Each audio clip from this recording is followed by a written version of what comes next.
You're listening to DecayMag, Horror Entertainment News Podcast. Online source for news, interviews and trending topics. Good afternoon, good evening, good morning.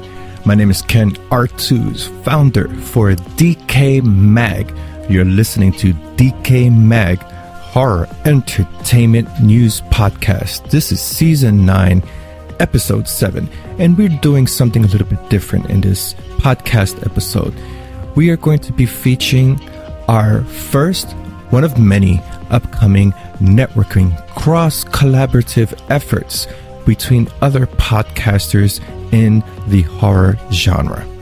We feature the first hour in a roundtable discussion that we conducted over at Everything Horror Podcast.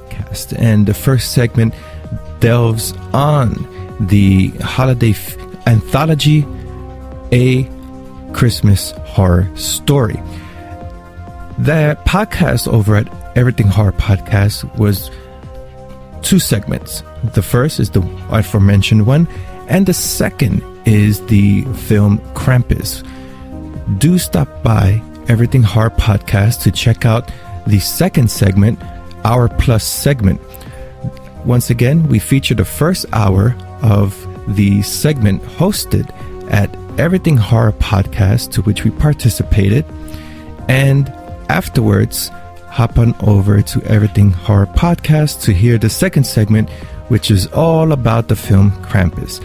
This is first one of many collaborative efforts that we would have in store for the 2019 calendar year, to which we network and cross-collaborate, cross-promote each other's podcasts in efforts to grow each other, grow our audiences, because it's all about networking and helping like-minded people, peers in the field that you are in. It's not about being competitive, whose podcast sounds better, it's all about helping your fellow man collaborate, and that is how you progress. You give positive energy comes back at you, and that is principle for entrepreneur endeavors. In any event, stick around. On this podcast, we have exclusive interviews. Featured in this episode, we have a conversational interview with Tristen McConnell, writer-director for the upcoming horror film Lifechanger. We also have a conversational interview with Niall Shukla. He is the writer-director for the horror short film currently in film festival circulation titled A Doll Distorted. And closing out our exclusive interview segment is a returning guest here at DecayMag Horror Entertainment News Podcast, Megan Freels Johnston. And for those who are aware or familiar, Megan Freels Johnston released the epic film, in my opinion, that was truly unique in the horror genre, The Ice Cream Truck, which is currently available now on VOD. And part of our discussion with Megan Freels Johnston is her upcoming production hunting season, but the bulk of our conversation delves on topic of women in horror, her film career, and of course entrepreneurial endeavors in horror cinema. Once again, our first segment is a roundtable that we participated, and we're providing the first recording here that we did over at Everything Horror Podcast, which will be on the film A Christmas Horror Story. Following that, we have the 3 exclusive interviews, and once you finish with our podcast, hop on over to Everything Horror Podcast and catch the second Hour Plus segment, in which we discuss Krampus. Once again, my name is Ken Artuz, founder for DecayMag. Without further ado, let's get this podcast episode started.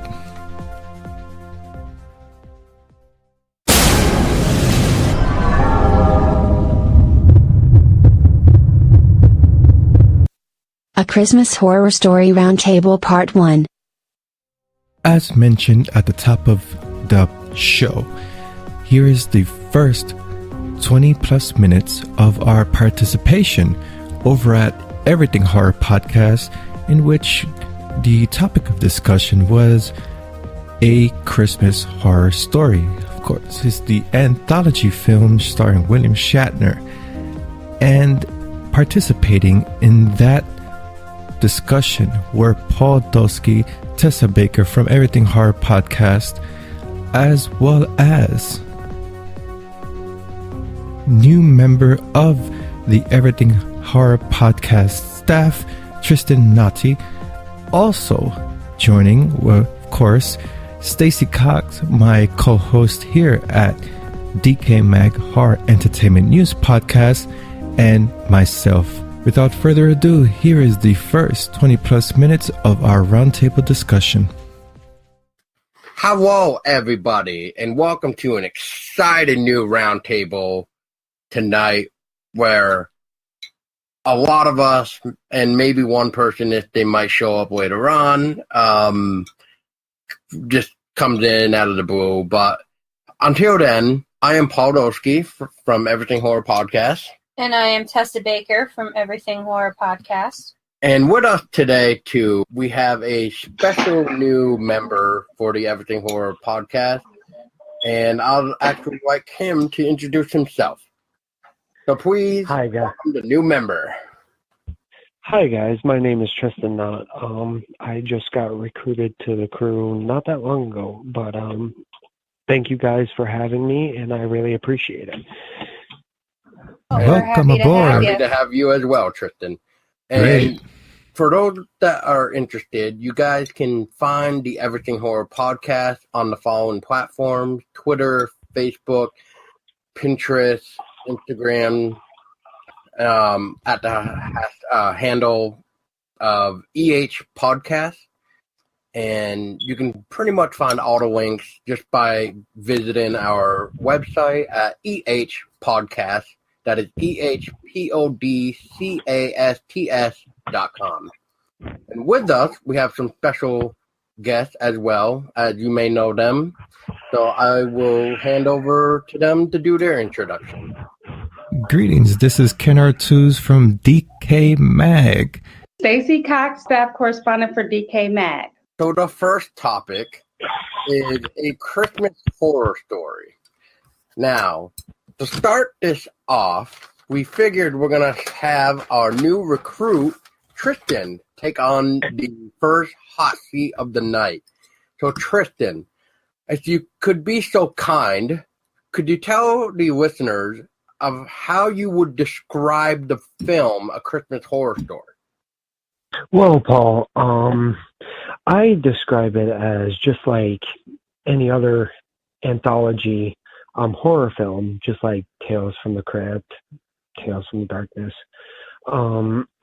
It's a story about different like Christmas horror topics, you know, Krampus and all that. To me, I really loved the movie itself. I mean, they could have done a lot with it, but to me, that it's really one of those movies I really recommend if you're a horror fan like me, like you, Paul, and Ken, and Stacey. And the way the story goes is just very creative, and I loved it. And what are your thoughts, Ken? What do you think about it? At first, I was kind of weary. We always say don't judge a book by its cover, but subconsciously we do sometimes. When we go buy a book or go to the grocery store, we always look for this awesome graphics that calls our attention. So when I saw the cover and I see Krampus fighting Santa Claus, I said to myself, what type of cheesiness are we going to be in for? What did Paul have us watch this time? But I watched it and I actually enjoyed it. It was, I mean, wow, the acting, the CGI, everything comes together pretty good. I'm surprised this film just went under the radar for me. Well, yeah, definitely. I'm surprised that you actually never heard of it, Ken. I heard of it, but it just overlooked it, and I never watched it. We're calling it now? But first of all, I just don't enjoy the Christmas season at all. So anything, even when it's hard, it has to do with Christmas, I'm like, here we go, another Christmas story here. Hey. It's not Mother Krampus or Mr. Claus, so calm down. Calm down. But no, what happened with this film for Tessa and I is we were watching, or we were on Netflix, and we are just looking for movies around the holiday time, and we found it on Netflix, and we're like, what is this? So, think kind of like with you. We see the cover of Santa Claus fighting Krampus, and we're just like, okay. So let's dive into it. And within, what was it, like 30 minutes into this film, I was already on Amazon buying my own copy of the film. I was like, oh yeah, this is good. They did a good job with it. It's the same night when I also bought my own copy of the next movie we're going to be talking about with Krampus. But, yeah, no, I mean, I actually really enjoyed this with the way they combined all the stories and how they tie into some of the stuff, which Tessa will probably talk about a little bit too. But I mean, Stacy, how did you like A Christmas Horror Story? I enjoyed it. It's a great anthology. I think the highlight of the movie for me is the showdown between Santa and Krampus. I thought it was epic, but I also liked the story, with the family, how I think it was the little boy who had, become, The changeling story. I think so. The family that was going to get the Christmas tree, and then next thing you know, I liked how that played out as well. Did you also catch that that father of the child is actually the cop for the ghost story? Yeah, the school ghost story. He was the investigating cop on that story. So each character from each story ties into the other story in the anthology somehow. Yes, I caught that. So yeah, this is actually it's one of the better anthologies, I'm gonna say. As far as like Krampus goes, it's not my favorite like Krampus film per se, but it's well written. One of the better anthologies again. So I do like how it plays out. That is true. That is true. Tessa, what are your thoughts on more of the Christmas Horror Story?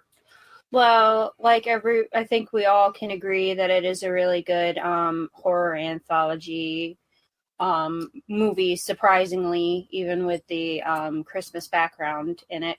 I liked how you were saying, because you and I talked about this earlier, about how there's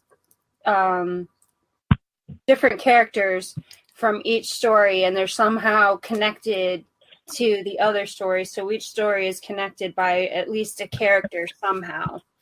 Like for the school ghost story one, the cop Scott, who investigated the murders of the two teens that died in that one, Jenna and Connor, was tied into the changeling story, and so was Caprice, who's in the Krampus story. She made an appearance in the school ghost story, and how Storm and Norman is in the beginning in the reality, but he's also Santa Claus in the zombie elf one, and so everybody's kind of connected in each story somehow. There's at least one character. I actually liked the whole anthology overall. I liked how certain elements were in it, and how in the Krampus one, how there was a spirit of Krampus that could overtake an individual who had enough hatred and anger in their heart that they could become the embodiment of Krampus. So I thought that was kind of cool for that story, at least. So overall, I liked it. Yeah, I mean, I think we can all agree, as like Stacey was saying, this is definitely one of the better anthology for, we'll say winter theme, really, because I mean, I can't really think of that many anthology horror winter themes anyway that come to one that really tied Christmas into, you know, the whole thing, really.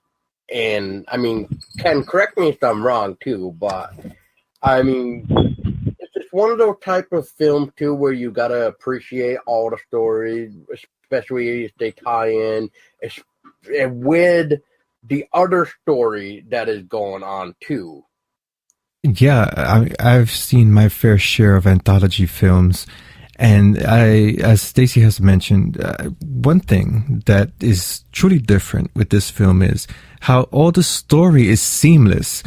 It's not the usual format of an anthology that there's an intermission or there's a host and he introduces the next story. Everything just flows so seamless, and it just keeps you interested until the end of the film. I like this approach. I gotta repeat myself again.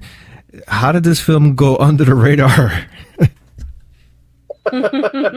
It's well put together, and one thing that made me laugh was when I see William Shatner was part of the cast. I'm like, oh, okay, is this gonna be campy? Are we gonna see B-movie acting now? Well, no, even William Shatner was a good addition. Yep.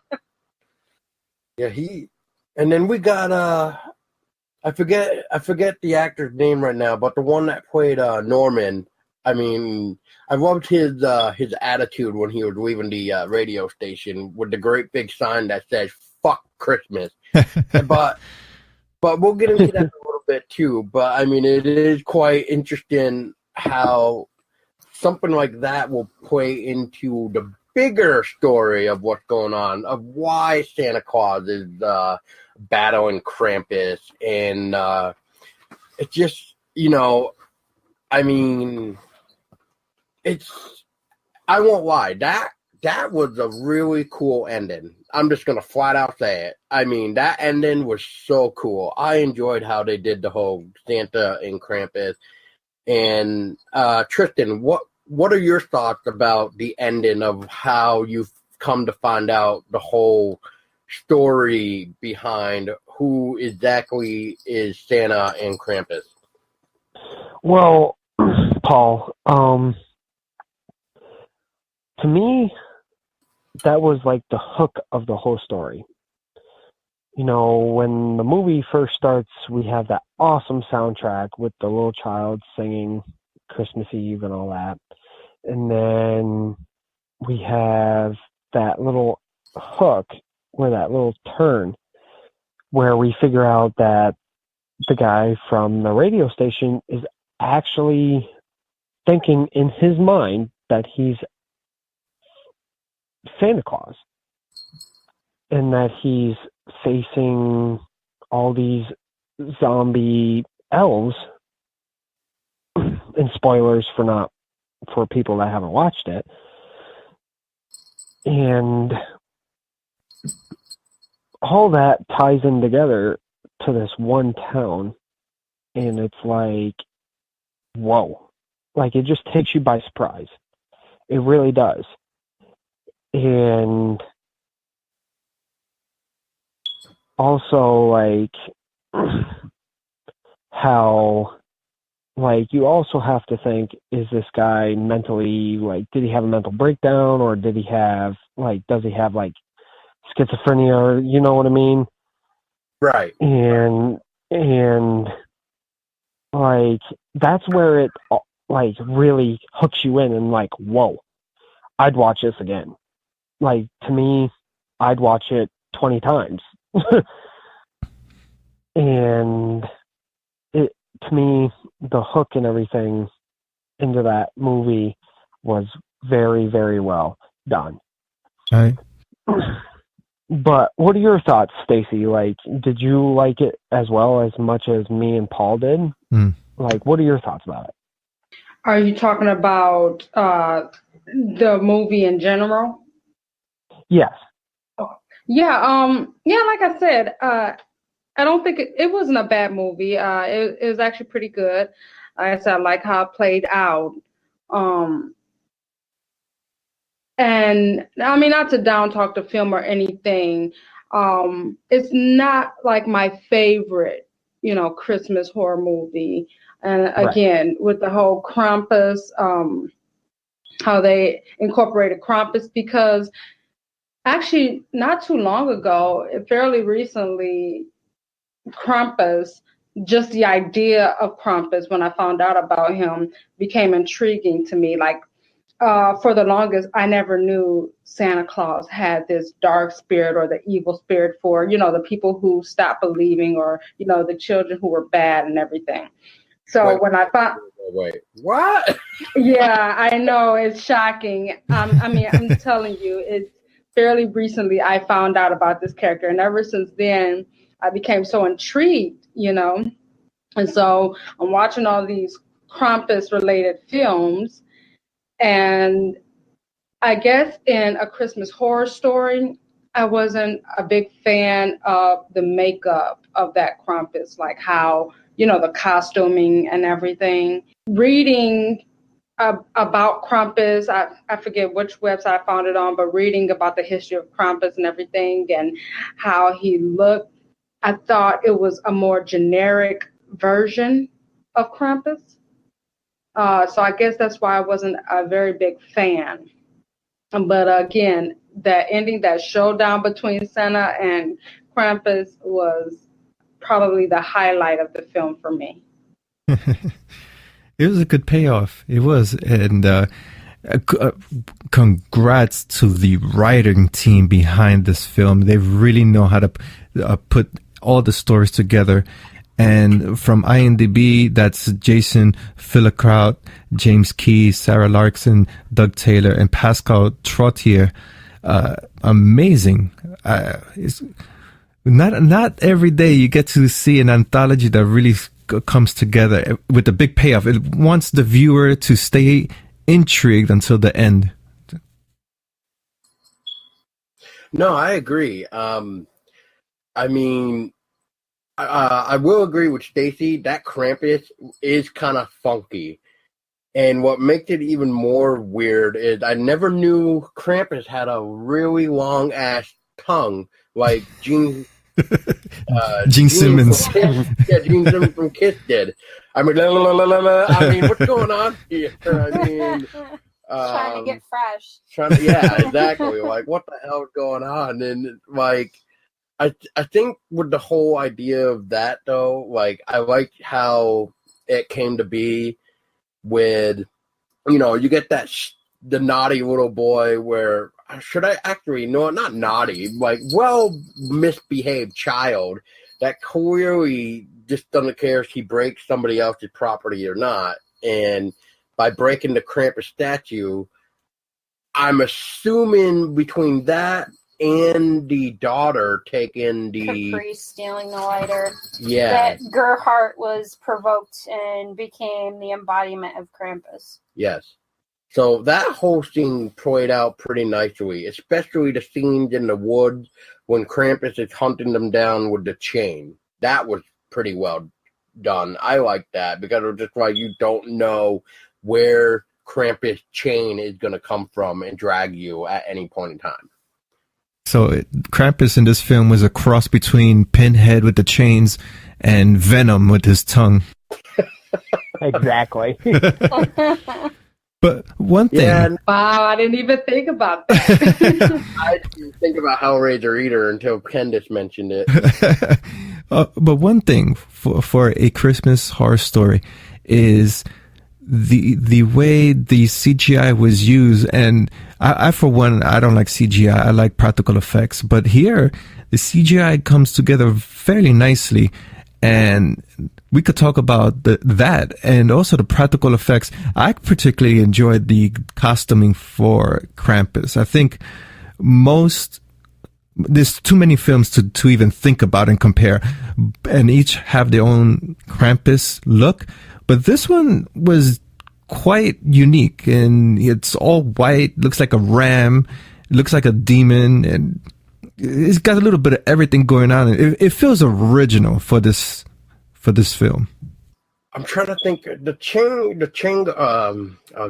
Changoan story was not too horrible, but I mean, I thought there was a couple flaws about it, especially when the child has an inhaler and then all of a sudden he doesn't need it. It kind of reminds me like, not to get off topic again, but just to kind of prove my point, is we get like something similar with Alien Covenant. We got Walter, who is a android that can heal himself.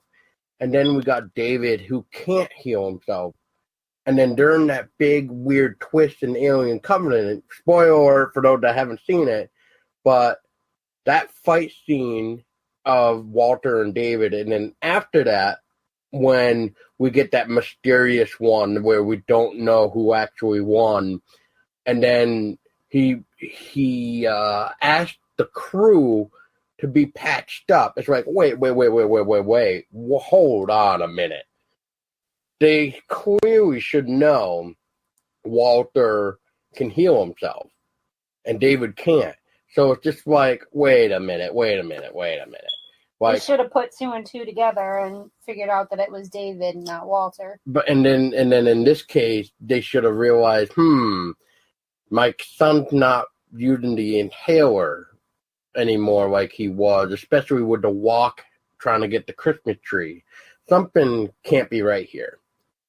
Tristen, what were your thoughts about the Changoan story? Well, I really like the story. It was very unique in every sort of way. You know, their kid goes disappearing, and then they find him. But also, Paul, like you pointed out earlier, that, you know, he stopped using his inhaler and all that. But also, did anyone notice that the little boy wasn't talking? He wasn't saying a word. He was just quiet. Mm-hmm. Mm-hmm. And then right then and there, like, to me, I was like, all right, so there's something wrong with this kid. Like, there's something wrong. Look at the kid's appetite. Yeah, exactly, Paul. He like gorged. And earlier on in the story, the mother checks in on the little boy and he has his window open. He likes it absolutely cold in the room. Like, right then and there, I'd been like, all right, something would have happened. Everything just seems out of place. Exactly. Yeah, exactly. And then we have the cop that was killed by the little child, and then she acts like, oh, everything's okay. Let me just take you back to wherever you came from. Like, just acts absolutely normal about it. Like, if that was me, I'd be freaking out.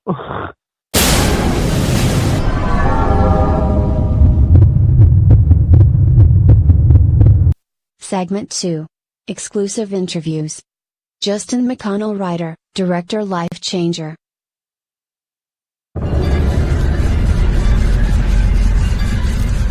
I know love exists.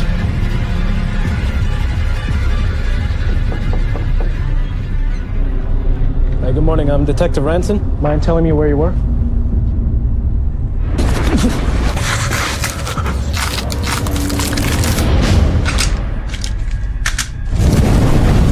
I take people, their voice, their shape, their look, their memory.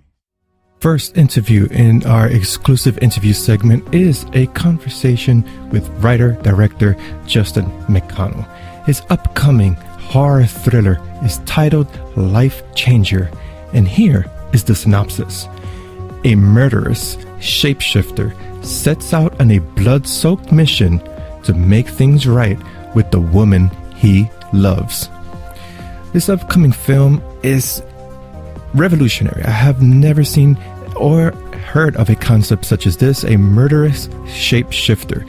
And in our conversational interview, we will delve into the narrative, the production behind this film, as well as what-if scenarios. As comical as it may be, it's interesting. What if a extraterrestrial life organism is here on Earth and committing these atrocities as depicted in Lifechanger? Or perhaps there is an unknown species that humans have not discovered yet. Is this organism committing these atrocities based on survival, or has it adapted to the lifestyle of humanity with its warmongering tendencies? In any event, Lifechanger, soon to release on video on demand. Do check it out. We will be providing all the necessary information on where you could find Lifechanger, as well as a bio and trailer for this upcoming horror thriller. Without further ado, here is my interview with Tristen McConnell.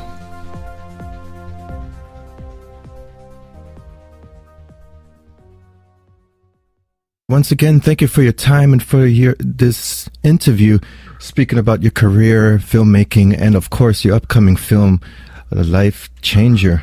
Thanks for having me on. You're welcome. To kick off the interview, please do provide an origin story, a little bit about yourself and how you got your start in filmmaking, especially with special attention towards the horror thriller genre. Sure. It's a somewhat long story, so I'll try and keep it brief. But from a very young age, I was very into horror. I think the first real exposure I had to it, beyond like Mr. Boogedy on the Wonderful World of Disney and My Pet Monster and all the stuff that, you know, sort of rode the line as children's stuff, but had a little bit of the horror element to it, would have been the Monster Squad. So okay. I still remember walking into a video store and seeing it on the top shelf with the new releases when I was like, I don't know, this would have been the late 80s, so I would have been like 7 or 8. And pointing at it and going, I want to rent that, and then my dad renting it, and that kind of opened up the world.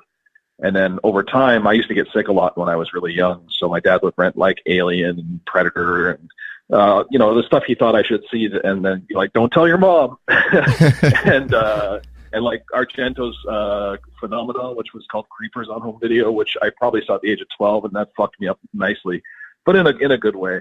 And then probably around sorry, give me 1 second. Yeah. Probably around the age of 15, I figured out that I wanted to make movies for a living. So I started making little short documentaries for class projects and shooting my own little short films. And I shot my first feature when I was in high school, just, you know, with a Handycam that I saved up a bunch of money to buy. And then I left Haliburton, which is a small town I grew up in, where I couldn't be a filmmaker, and I moved to Toronto to try and pursue a career in film and video. So I started out doing TV commercials and music videos, and there's a lot to that story, but I'm not going to bore you with it, until eventually I started self-financing. For the first feature I self-financed when I was in Toronto was a documentary called Working Class Rockstar. And then from there, you know, Lifechanger is my 6th feature film, technically, if you include the one in high school.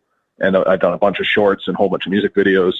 So I kind of just focused and worked and made money running a post-production company and doing work for other people, and then reinvesting that money into the films that I'd make, borrowing little bits here and there, but ultimately trying to do it all kind of myself. And then Lifechanger is the first opportunity I've had to work on a movie where other people were footing a sizable enough bill that I was able to put enough of what was in my head on the screen, compared to, say, the past, where it would be like, well, let's see what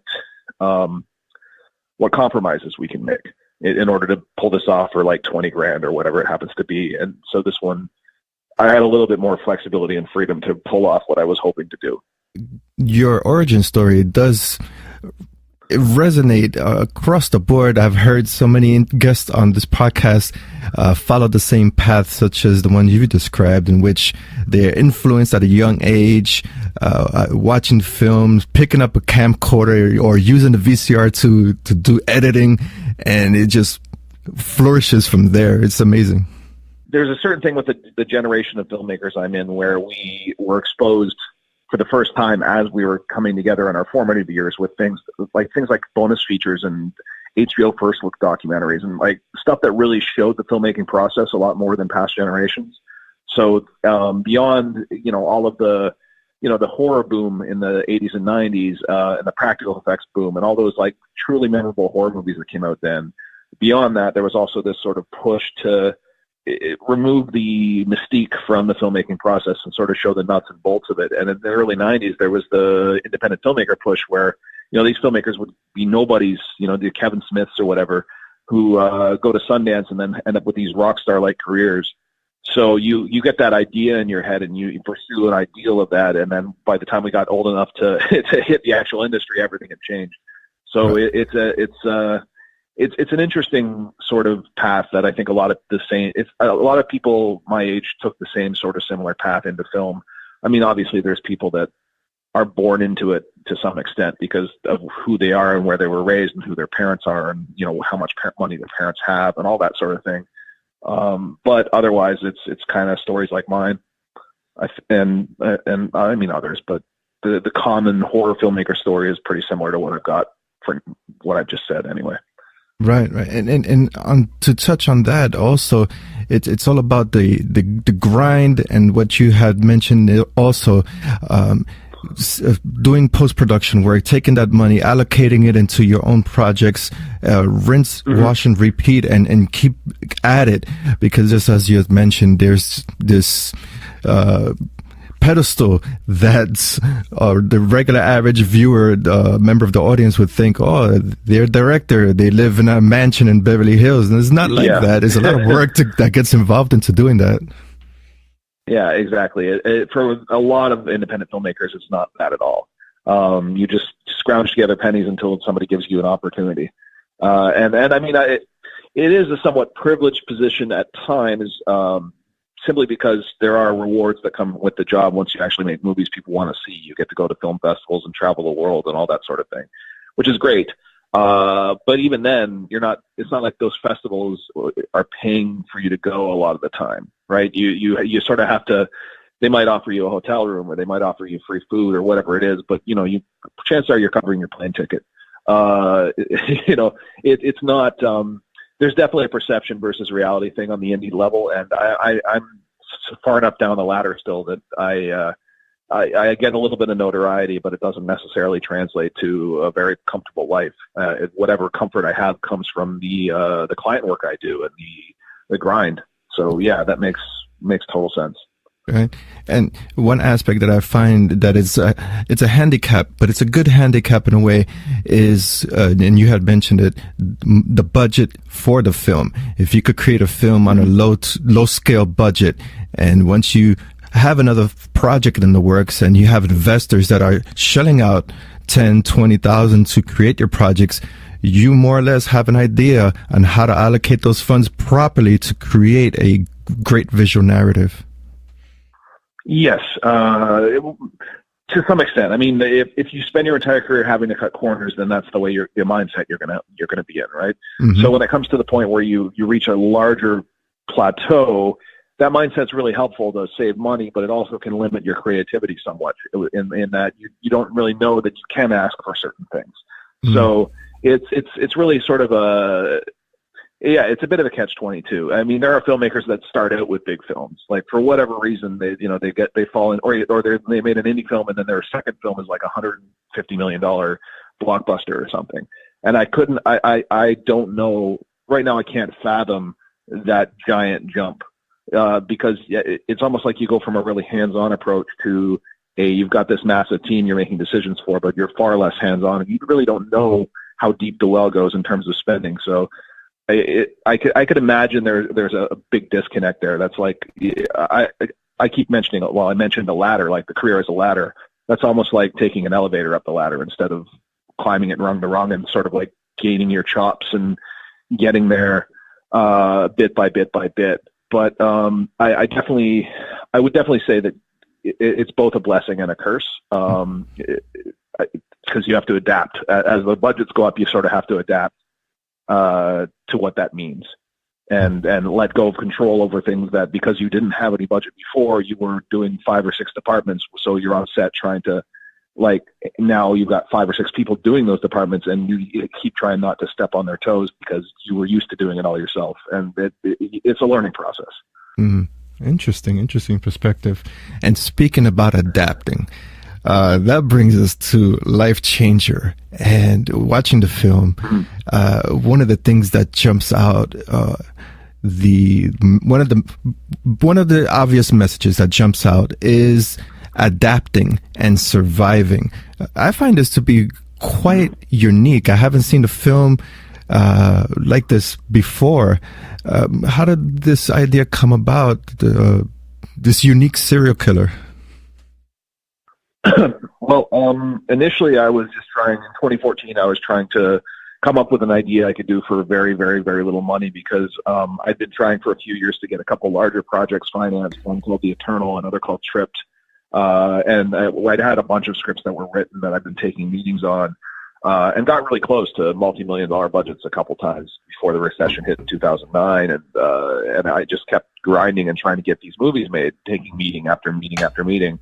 But I realized that my last narrative feature film at that point was this thing called The Collapsed, which was put out by a lot of really good companies, Anchor Bay in a bunch of territories, Lionsgate in the UK, like 12 or 13 other territories. So it was released really well. But the movie itself, I wrote too quickly. I made it for like $40,000 up front, and it just happened to be lucky enough, I guess, to compete on a level with a lot of bigger budget movies. So I guess the movie that most people saw as my debut feature, no, technically it wasn't. It was I thought it was solid personally, but looking back, it wasn't that particularly well received. It was like a 50-50 movie where 50% of people liked it and 50% didn't. It didn't set the world on fire. So I go into all these meetings, and it's not like I had a really good, like, solid festival hit behind me to be able to say, well, to leverage that to get these bigger movies made. So I was thinking in 2014, how do I get to that position? And I figured I'm going to have to just take my time and make another super low budget film with whatever money I can scrounge together. So I was trying to come up with an idea like that. And then one day I was on a bus and I thought to and I had this idea that was like, what if I saw myself out in public? Which of course is Denis Villeneuve's enemy. But the idea for Lifechanger kind of slowly and organically grew out of that. And I was also in a very sort of down state, very existential, very like thinking internally, just about my place in life and all that sort of thing. And that part of that stemmed out of the death of a very close friend and writing partner a couple of years earlier, and just how stuck I was trying to get the next thing going. And the tone kind of came from that. So I ended up gradually just writing the first draft of it in the end of 2014. And then over time, between 2014 and when we shot in 2017, the script was revised a bunch as we shopped for budget, because that idea to make it for next to nothing changed when my producer, Abby Fettergreen, came on board a couple months later. And we decided, well, let's get it financed. Even if it's not a massive amount of money, let's at least get enough budget to do this properly. Mm-hmm. So it took us until the beginning of 2017 to put that money together. And over that time is where the story kind of grew. And it's hard for me to say, oh, it came from this, this, and this. It's more like it came kind of organically, but it's informed by a lifetime of watching movies like it. Or even though there's not that many like it, but like there's seeds of like Invasion of the Body Snatchers and The Hidden and The First Power, Fallen, The Borrower, Heaven Can Wait. Even like there's stuff that I'm sure inform it, but not specifically. It was more like I've seen those films and I'm sure they were working in my subconscious as I was writing. Mm. It's funny that you mentioned The First Power. That is a classic, in my opinion. Lou Diamond Phillips. I watched that when I was young in the movie theater. So it didn't come to me until you mentioned it right now. Yeah, it's not one that a lot of people have either seen or, but if they did, they probably have the same opinion you do. It's a really fun demon body jumping film that I guess nobody talks about as much as The Hidden or The Thing or Invasion of the Body Snatchers, but it's definitely worth seeking out. Yeah, it's one of those hidden gems. Well, thank you for the backstory for Lifechanger. It's interesting to see how the evolution of idea comes about, and especially when it does involve the filmmaking process, getting an idea and going through personal issues, and in situations like those is when the ideas is planted like a seed, and it just sprouts from there, and now you have a very great, unique, in my opinion, visual narrative here. Thank you. Also, I'm very astute with symbolism in horror films, whether it be the checkerboard pattern on the floor or the pillars. I always pay attention to stuff like that. One thing that really stands out for me for Lifechanger is the butterfly on the poster, which has many multi-level of significance. What was your opinion on that in that process? Well, I mean, without giving too much away, the character is always going through changes, and whether or not you consider that a chrysalis or not, he's actually draining life force from people and turning into a completely new thing, just like a caterpillar will turn into a butterfly. So on a very base level, there's that sort of just obvious symbolism of here's another creature in nature that transforms into something else. I won't give away anything about the ending, but that's more overt as the film goes on.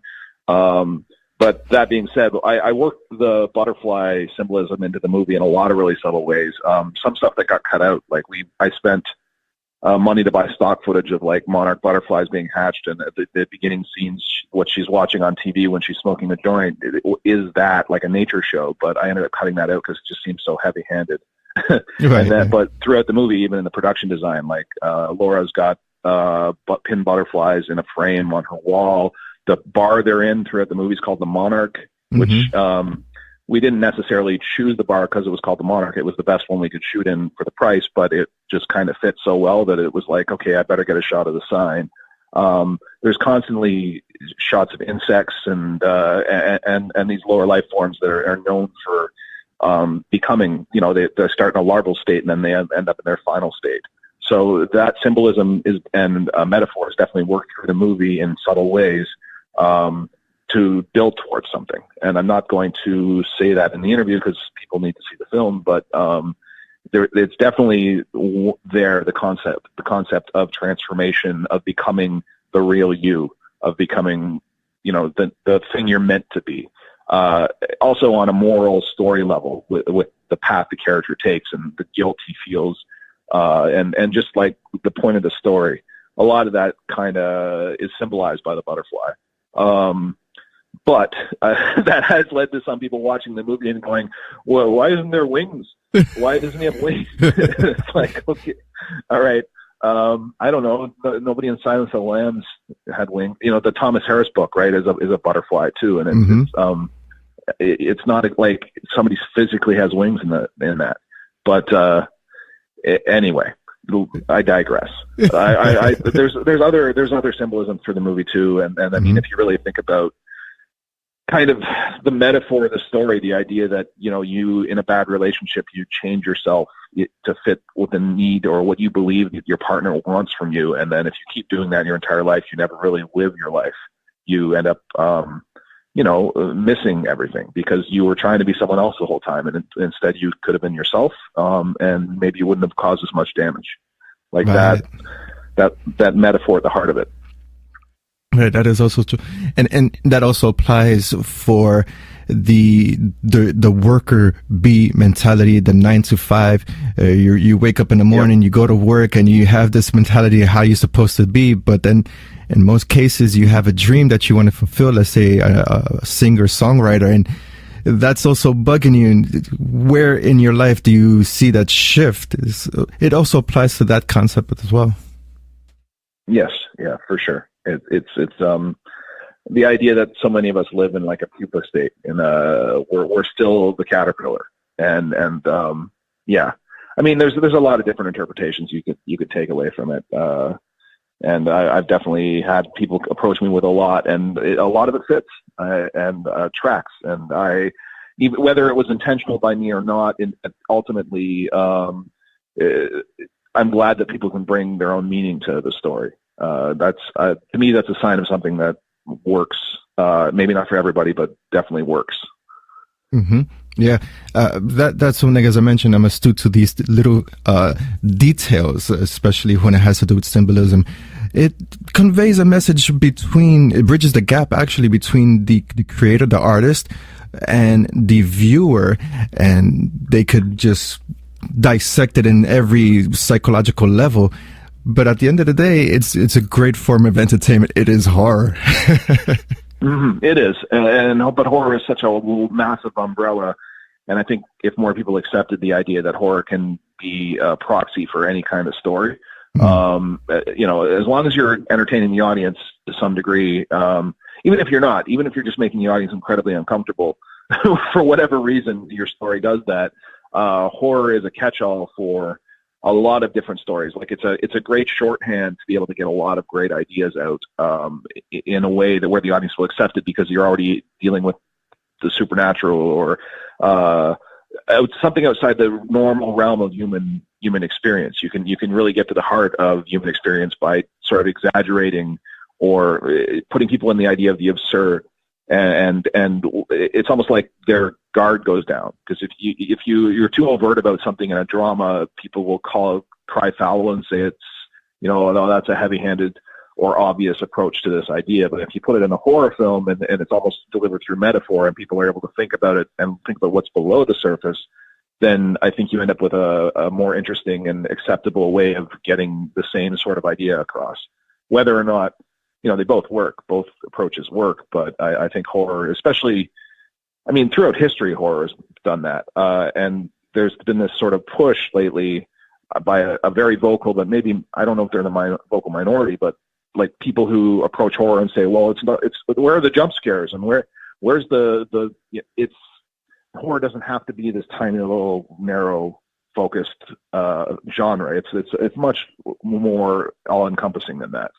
Oh yeah, I wholeheartedly agree, and yeah, it's a great platform for a lot of to tackle a lot of social political issues, either bluntly or subconsciously. With Lifechanger, one aspect that is a highlight for me is the story itself. In particular, the character arc. I enjoy a film regardless of genre, and when the character arc is well put together. And here you have crafted an antagonist / protagonist where the audiences really want to know what's going to happen with this individual. Is he going to survive? Is he going to be in peril? How important was it for you to really craft something that audiences can adapt? I thought it was the most important thing. At the heart of this movie, it's a character study. It's not a detective is trying to find, or a protagonist is trying to find this creature that could be anybody. And the arc would be, there's a different way this story could have been told from the perspective of like somebody trying to hunt Drew. But in making it entirely, like every single scene is through the perspective of Drew. There's never a scene in the movie where Drew is not in the scene. So to have it from the POV of that character, it's almost like a Henry Portrait of a Serial Killer thing, where you're with what is essentially the villain, and through the noirish voiceover we did, and the way we told the story, I really wanted people not necessarily to empathize with him, because what he's doing is evil's the wrong word, but he's causing a lot of damage and pain, and he may not be totally aware of how much, because he's broken in a lot of ways. But at least to be able to understand where this this thing where this person, this whatever he is coming from, and follow him on a journey where he starts in one place and by the end of it is changed, even subtly changed, but changed enough that literally changed, because throughout the movie he takes the form of multiple different people, and then it gets to a certain point at the end, but changed internally as a being, like has learned something, or at least whatever. I don't want to give away the ending, but right, of course. has at least grown to some extent, whether it's for good or bad. Has a lesson has been learned. So there's this sort of clean story, and I forget who quoted this. It might have been Jason Blum or somebody like that. But the idea that if you make it like a good horror film, or maybe not a good horror film, but the idea behind a good genre film is if you remove the genre from it, it's still a good story. And that was kind of what we were trying to do. You could take away all the fantastical elements, and at its heart, it would still be a pretty good relationship drama. I think that's kind of, obviously the horror elements heightened it all, but I think that's kind of what I was going for. And once again, there are films that have touched on this topic as well, in which the antagonist is the core character, and audiences follow his or her journey. Universal horror movies are like almost the origins of cinematic horror were about following the villain. Even as far back as Cabinet of Dr. Caligari, it was the audience following this person doing this misunderstood thing at times, doing evil things, but what trying not to. That's sort of the angle I took with this. Oh, wow. See, I didn't see it from the Universal monsters point of view either. With that said, you stated that you could have taken this in a different level. This looks like it could parallel life. You mean it could exist in the world we have, or? Oh, absolutely. Especially with all the news nowadays. We just landed a probe on Mars and so on and so forth. There's always that little seed right there that, what if? Well, maybe this exists. Not exactly, but I'm not going to be naive enough to think that we know everything about the world. There's probably some basis in the folklore that's existed over the years to some truth. There's always a seed of truth to every legend, and what that is probably misunderstood by the person telling the legend initially. But I do think that to think that we live in a world where there's no magic is really depressing to me. By magic, though, I mean like there's probably something natural in nature that has created things, stuff that does exist out there or did exist out there that would be considered fantastical, just because we haven't discovered them. You think about the ocean, right? There are trenches in the ocean where we have no idea what species exist down there. We have no clue. We haven't dove that deep. So it's, and every once in a while something comes up and people are like, oh, what the fuck is that? there are fish out there and ocean life out there that look like they're out of, straight out of Lovecraft. And I think, and then you got the question of space, like the idea that we're the only intelligent life or we're the only planet able to sustain life is absurd to me. It's endless. It's a vast, endless universe. There's so much possibility out there. So the concept that this could exist in real life, absolutely. It could exist in our world.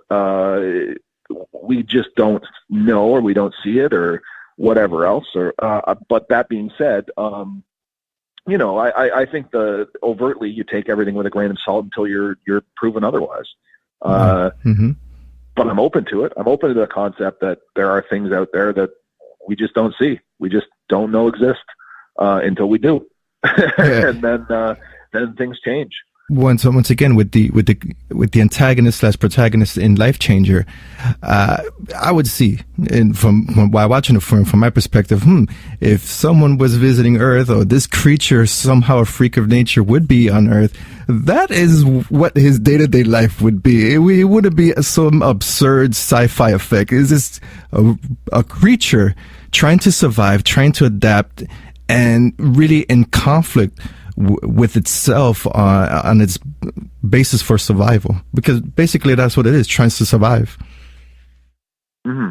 I mean, I kind of look at the survival instinct as, if you put two people in a room and you put a knife in the middle of the room and you say only one person is walking out of here alive, or you're both going to starve to death, somebody's going to get stabbed and someone's going to walk out. That's our nature as human beings. Right. So to apply human nature to a creature, they'd have a very similar nature. And I think something like Drew, that was born human, ultimately, or born looking human, and has lived in human society for as long as he has, and has the memories of dozens of people in his head all fighting for control, is going to have some pretty messed up morality, but he's going to have a sense of morality, a sense of right and wrong. It's just very twisted because of that survival instinct. And who says everybody he's absorbed were good people? And he's going to have the biases and the hatred and the things that those people may have had in their own lives are going to be absorbed right with everything else, and it leads to a very dangerous but a very sick character.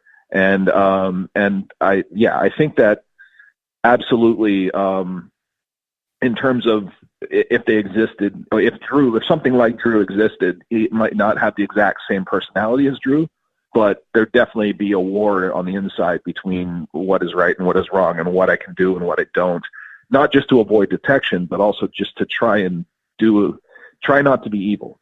I think maybe somebody else might have leaned into the evil, but they'd probably get caught faster. Right. That's precisely. That's one thing. Yeah. A part of survival: stay low key. Yeah, exactly. To close out our interview, a couple of questions. First one being, I always like to infuse inspirational part for each interview. What advices do you use, given that your origin story and your rise in creating content, finding self-financing your films? What advice do you give others? Not to give up. I mean, especially because it looks like a very daunting task, and it still looks like a daunting task to me, and probably people who make stuff for, fucking Marvel, is still a daunting task. Mm-hmm. Peter Jackson got screwed over on some of his films when he got bigger. It never stops being challenging. But the way people make it is to just keep at it and keep their nose to the ground and keep learning, and just don't let the business get you down, because it will. In a lot of ways, it's a business that it destroys careers because people just can't take it anymore. They can't keep working and keep trying because it gets very, very stressful, and very, like, you end up at the point sometimes where you question why you're even trying, or why you're doing this when you can have this simple life, because it absorbs a lot of hours of your time, and it takes endless amounts of work and like just constant focus to actually try and get anything off the ground, and that can sometimes be at the sacrifice of other things like relationships and seeing your friends, and I feel really bad right now because there's certain friends I haven't really talked to since this whole festival run started and the post ended on this movie, because I've just been traveling around, and my closest friends, I suppose, I still. But regardless, you end up in an alienated place at times, especially when you're dead in the middle of working on something larger or something that's all consuming. It can be a really stressful dream to pursue, but if it's in your soul, if this is the thing you have to do, if this is what you really want to do, you'll know it early enough. You should know it early enough. I think that if it's the only thing you can do, then just put your nose to the ground, just push forward, learn as much as you can, talk to people, get to know like-minded individuals, get to know your filmmaker colleagues, because they're like your extended family, especially when you start traveling to festivals and stuff. don't close yourself off the idea of meeting new people all the time, because you never know who's either going to be able to help, or if not help, at least be a support system or people you can talk to, people you can bounce ideas off of. I would just be as open to the idea that success is coming, while realizing that success is different for every single person. So it's just be happy with your small victories and keep pushing forward, because it's that sort of that Conrad thing of the journey is better than the destination. And if I looked back right now, like I get nervous flying now because I fly so much, and it's not so much I'm afraid of flying. It's the idea that, like, I always had this thought in the back of my mind: if this plane dropped in the ocean and I was looking back as I was dropping into the ocean and about to die, would I look at my life and think I've accomplished what I wanted, and did I enjoy the path, and what were my memories? And I can honestly say I've got lifetimes of memories over the past 20 years trying to get this to happen. Like, enjoy the little moments, because they pass by and they're not coming back again. So the idea is that enjoy the journey. Doesn't matter how long it takes you. Some of the biggest directors didn't get their career started until their late 40s or 50s or 60s even. Just work and try and look for support, and just get smart about it. Like I said, learn as much as you can, do the research, learn the actual business side of things, because especially now there's too many filmmakers fighting for the same audience, and the people that rise to the top have a pretty good understanding of how to get to the top, like how to cut through all the noise. Right. Yeah. And I think you'll do all right. Obviously talent has a lot to do with it, but you can always improve, simply by continuing to work and make things and learn things. So I've got a long way to go myself, and I know that the journey is going to be tough, but I can't stop. So if that's how you feel, don't stop. Just keep pushing forward. Absolutely. Especially, you mentioned it many times, the business aspect. Those thinking, I'm just going to create a film. It's art. Yeah, it's art. But at the same time, it's also a product that you have to shop. You have to put it in front of audiences. If you're looking for investors, there's that component, or crowdfunding. There's multi-level aspects when it comes to bridging film, art, and being an entrepreneur, basically. You have to know who your audience is, probably before you start shooting. You can make films just for yourself if you want to, but if it has any significant amount of budget to it, or you've got partners on it, you're not going to be able to make another one if that movie crashes and burns and dies and nobody sees it. If you're making movies on next to no money, you always should be making movies from the heart anyway, and movies that matter to you, because anyone can make someone else's movie, or look at a movie and go, hey, that's something that's really popular right now, so I'm going to do one of those. Right. That's just like jumping on a bandwagon or a trend, and by the time your version of that is done, the trend might be over. Right. I'd say the smarter move is just to make the movies and the stories that mean something to you. Try and get those made. If you have to tweak your story to make it more marketable, that's one thing. But you got to make work you're going to be happy about down the line, because you may not get to make another one. I'd say that's it. Yep. That's lesson 101.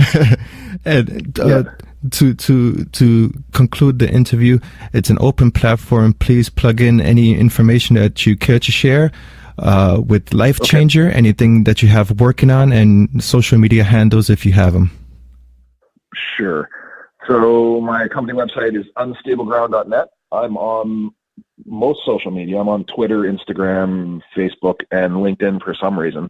You can find me on there just by searching my name or Unstable Ground. You should be able to find it.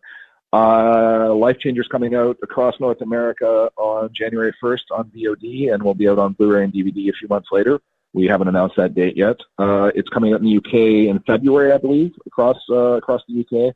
And there's some other territories too, which I won't talk about yet. If you want to see it, please watch it. Please pay for it, but what am I going to say to that?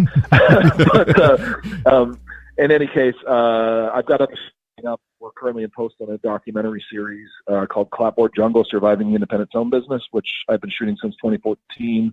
I've done like 120 interviews with people like Guillermo del Toro. I got one of George Romero's final interviews, but then people in all levels of the industry. It's meant to be a survival guide, a film school in a box kind of thing.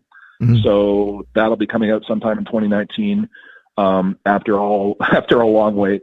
And we're supposed to go to camera on a couple other movies, which I talked about in other interviews, but I'll talk a bit more as we're getting closer to camera. And we've just had our third anthology release come out called Blood, Sweat, and Tears, which is an action horror anthology put out with us and Rue Morgue. It's available across North America right now. That's about it. Oh, it's Christmas time, right? So watch our short film, Do You See What I See, which is currently on YouTube. It's a Christmas horror. Just in time for the holidays. Great. Well, looking forward to your upcoming projects and Lifechanger. It is a life changer. Good material there. I do enjoy a good character arc. Thank you for your time and all the best to you. All right. Have a good day. Thanks.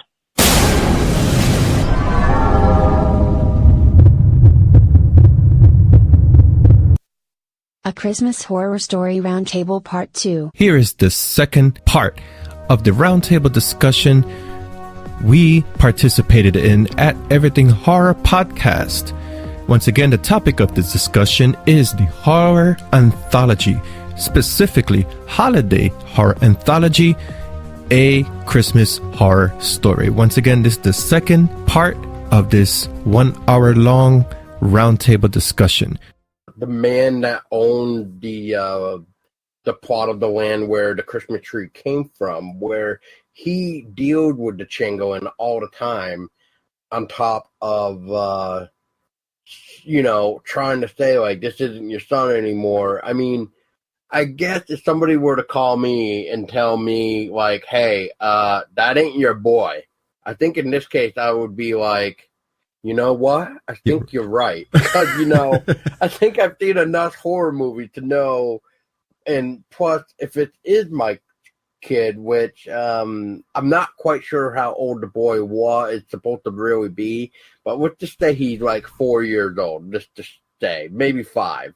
I mean, I think within the 5-year span so far of your kid, I mean, Stacy could probably help me with this too, because Stacy has a couple children of her own. But I mean, like, so Stacy, how did you feel about that? Like, so, you got the family that went into the forest to get the tree, come back, and their son is completely different. Would you owning, having kids, not trying to say owning kids, but, having kids, but, if somebody were to call you and say, hey, one of your daughters is not actually your daughter right now, would you actually believe that? Not until, she started, like, if I see that she's showing different behavior, then yes, absolutely. But unless I see like that different behavior, I'm not just going to believe some, old creep calling me on the phone. Hey, just so you know, your kid is, I'm like, dude, who are you? Get off my line, please. But as far as the movie goes, and I think what happened here is that in order for there to be a story, it had to play out the way it did. Like, I mean, if they realized right when picking up the tree or whatever, say, for instance, that, the boy was not himself, there wouldn't be much of a story. And, me and Kim, we've talked about that before in movies about how, people do silly things. And then you have to go into that whole, well, like if they didn't do this, then there wouldn't be much of a film. There wouldn't be much of a story. The same thing as when, say like in a lot of horror movies where the victim does that silly thing like, okay, she runs up the stairs, she traps herself in the closet or something like that, Well, if she didn't do that, then there wouldn't be this whole chase scene and stuff like that. So I think that's what happened there. Yeah, I agree with that. It's really difficult to tell the story, especially in this case, that everything seems out of whack, and then make it a good story. It is tricky as a writer to really just, you have to stay in the cliche, and then you don't have to stay in the cliche in order to convey the story. It's a tricky road to really send that message out. But I agree on both counts.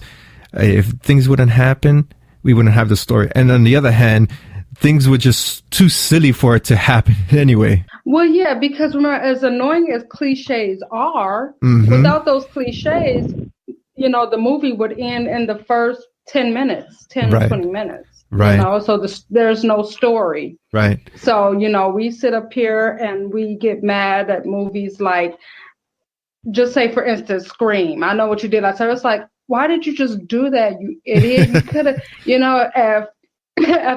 you need those cliches for the story to survive a good amount of length. Right. And one thing that does work in this case is the acting, especially for me. Oninuke Adieli, she was great as the mom. I found her act, and also her counterpart, the father. But since the bulk of the film was her from beginning to end, I think she did a great job. And that's what conveys the story. The story could be as iffy like this, but if the acting is spot on, you just overlook everything else and say, okay, she's convincing. I want to see what happens to her. What are your thoughts about that, Tristen? I think she did a great job playing as the mother. The father, on my part, I think could have done a better job acting. But I think all in all with the story, I think it was very well, and everybody did a great job acting. Even the little boy. Well, let me ask you this, Tristen. Elaborate a little bit more. What part of the father made you kind of stop believing in his character? Like, what part was it? It was the part where, he investigated right in the beginning of the movie, where he investigated like the killings at that school. And then we went into his story with his family. And then like his expressions, like when they were looking for the little boy in the woods, the mother seemed a little bit more scared that the son was a little bit like disappeared, like more scared. Right. He was like, "Oh, it's okay, like we'll find him. Like he shouldn't have gone far. It's okay."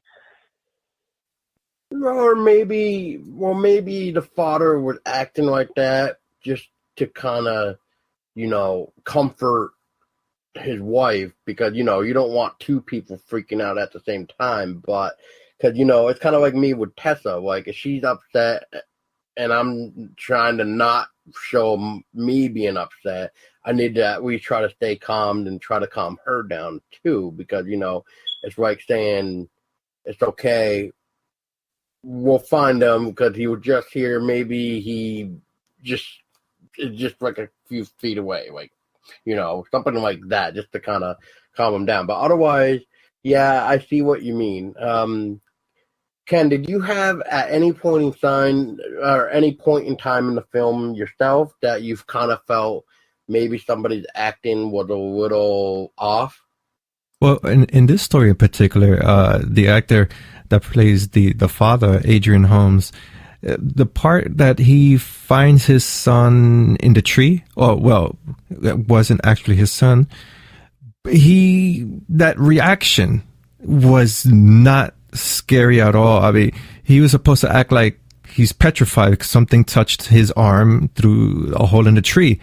I would freak out. Oh my God, but it was kind of like, and then when the son attacks him with the fork, it's like, okay, you need to polish up a bit on that right there.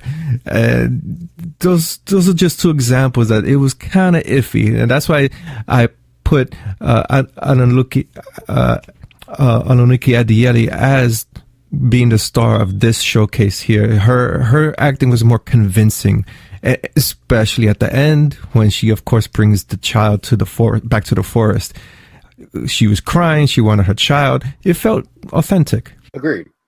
Out of curiosity, Tristen, what really stuck out to you as a sore thumb for the dad? I gave 2 examples. Were there anything that really stuck out? Like, damn, this guy, his acting is kind of iffy.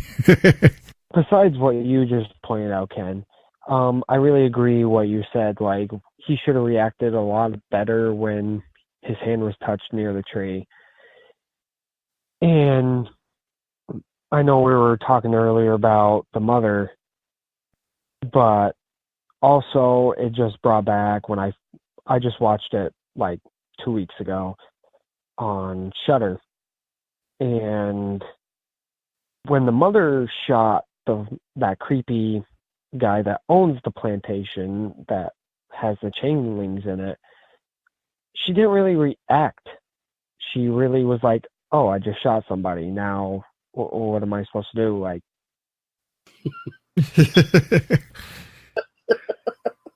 like she's standing there, she's talking to the changeling, but also ignoring that she just shot someone and killed him. Yeah, I think that instance was more of shock. So, okay, she shot him. It didn't register that she did. She's in shock. She's more focused on her child, and everything hasn't set in yet. That's kind of what I got.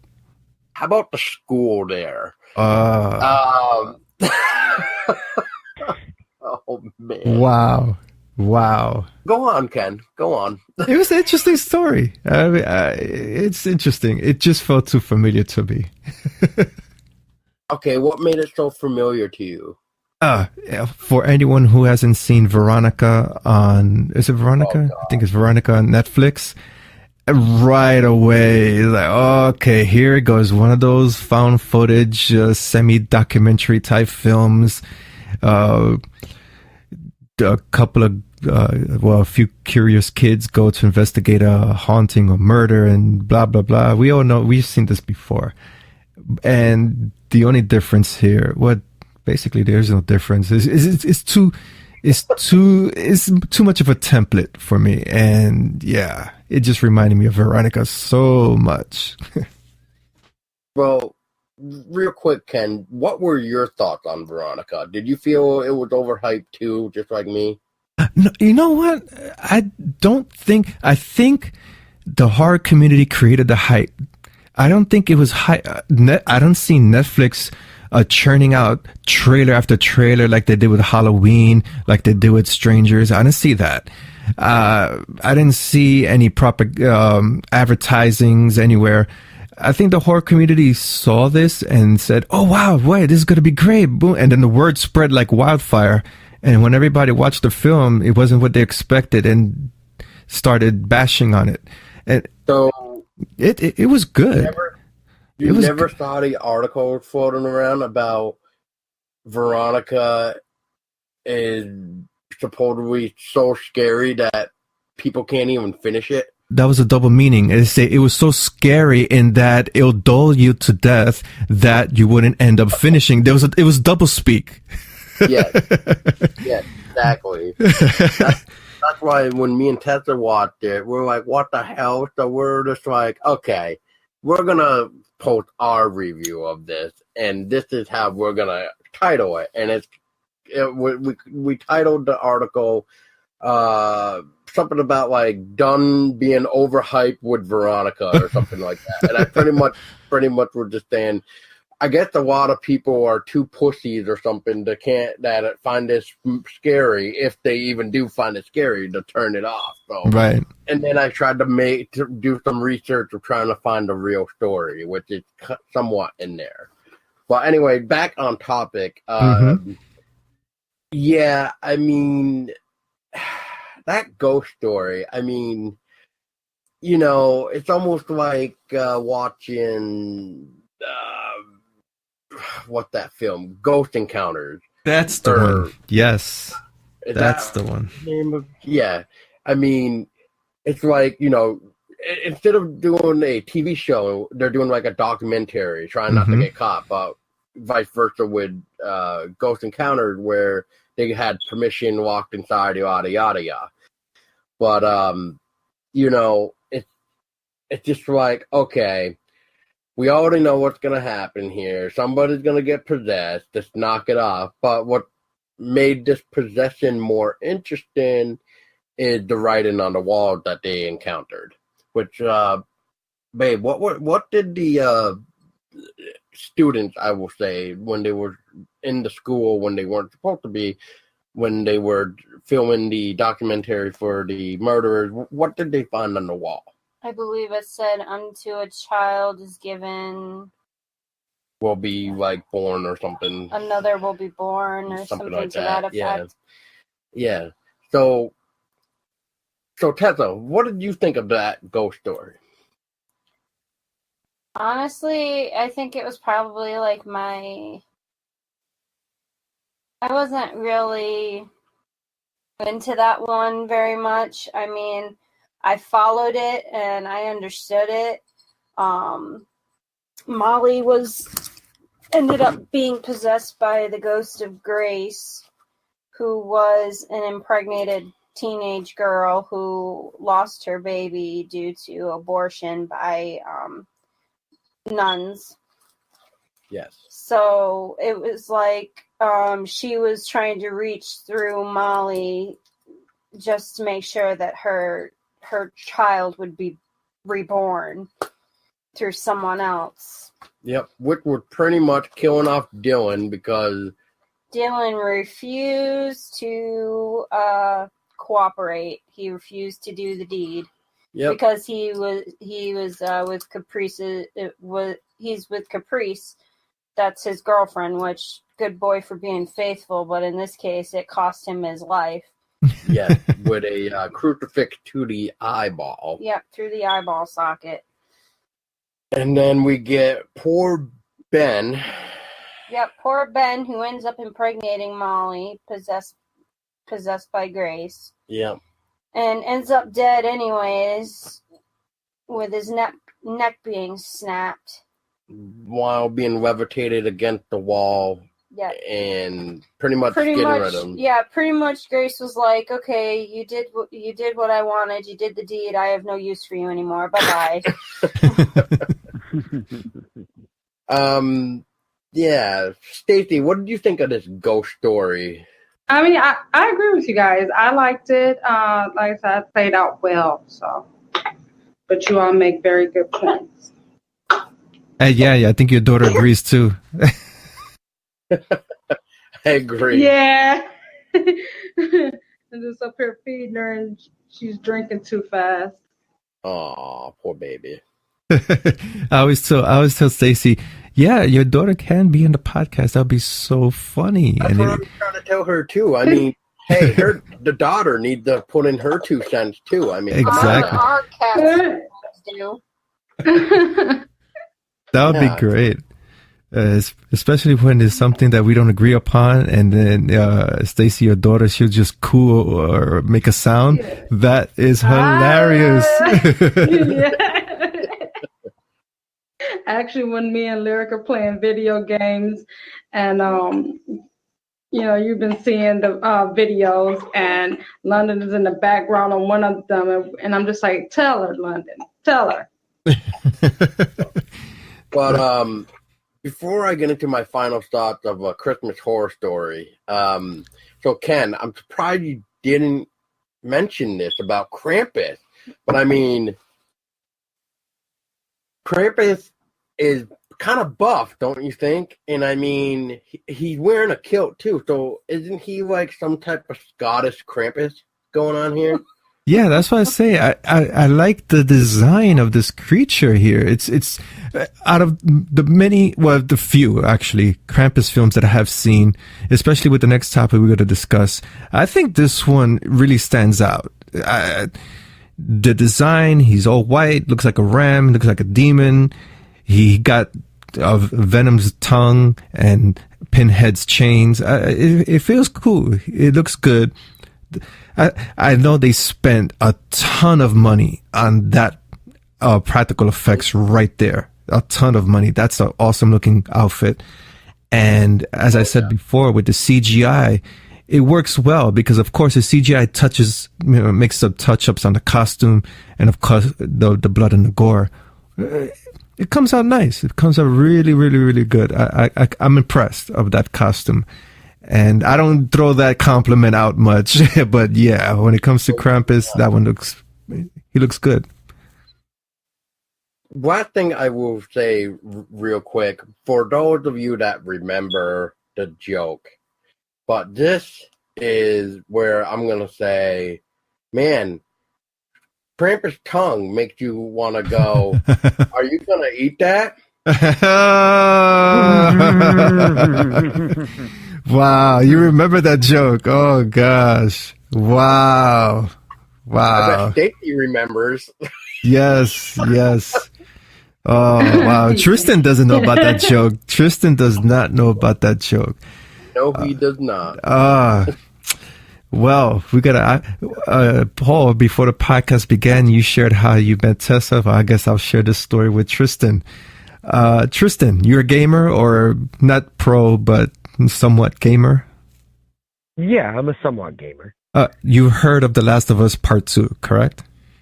Yes. Okay, watch the trailer again. Watch the beginning of the trailer. And watch the part where the female antagonist, she's dancing with the other girl.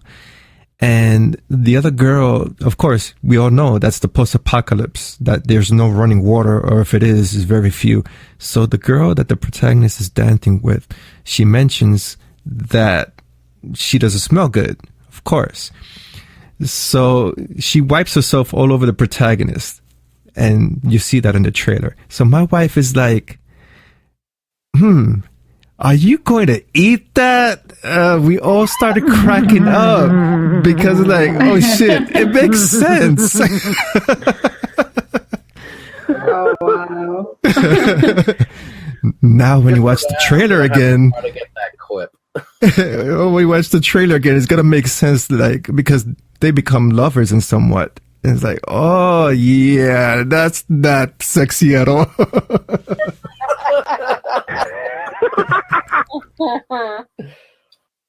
Krampus, I really liked him. I agree with Ken. It was very well made. The costume, the CGI, everything was great. But it also reminded me, I don't know if anybody else seen the TV show, but Grimm. No, I never seen that.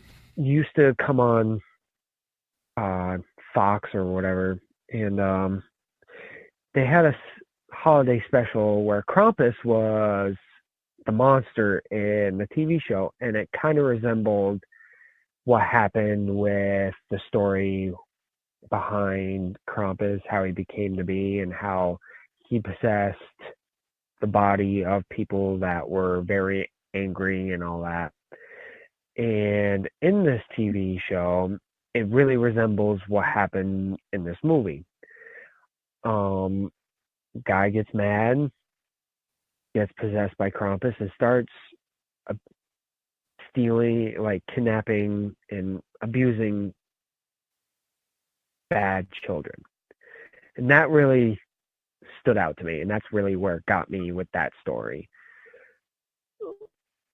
And I really enjoyed that story very well. Very well. I'm going to have to see that now. I just unfortunately have not gotten a chance to watch it, which I do believe it is on Amazon Prime, I believe, right now. I believe it's also on Netflix as well. So we got it in a couple places. So we definitely need to check it out at some point. But I don't feel like I'm missing anything to talk more about, but I just want to throw it out there too before if anybody else has anything else to talk about for A Christmas Horror Story. But my final thought for A Christmas Horror Story is it was well done. The practical effects was spot on. Kind of like what Ken was said about the CGI and practical effects. It pretty much, I agree with him 100%. And I mean, I do agree with Stacy that it's not really my favorite type of anthology for horror, but I mean, it's something new, I guess, at the time, which it came out on October 2nd, 2015. And I mean, for something like this with an anthology where they relied more on practical effects versus CGI, I gotta applaud to that real quick, because normally CGI overtakes every freaking film nowadays, where I think Ken even mentioned it too about a interview that he recently did, or he did do, about people who do special effects and stuff, where if they don't have the funds for special effects, then what do you expect to do with gore and stuff, which I'll let Ken take that. But if I had to really rate this film too, I would definitely recommend watching it, just because of the Santa and Krampus fight, of what is actually really going on behind that. Even though we did say what is really going on behind that, but if you skipped ahead, like maybe you didn't, but still, I mean, I just really enjoyed that concept, and I didn't really see it coming either at the end. Like, I mean, I don't really think there was any indication, especially with the beginning of the film, where you see Santa Claus all bloodied up already, looking at the door that Krampus goes through and stuff. And then when you finally see everything that leads up of everything that has happened with the Santa and Krampus thing, and even Santa with the zombie elves, and all that stuff, but it's just, I don't know. I just really think everything was well done, and that is my thoughts on the Krampus horror story. Wow, a Christmas horror story. Yeah,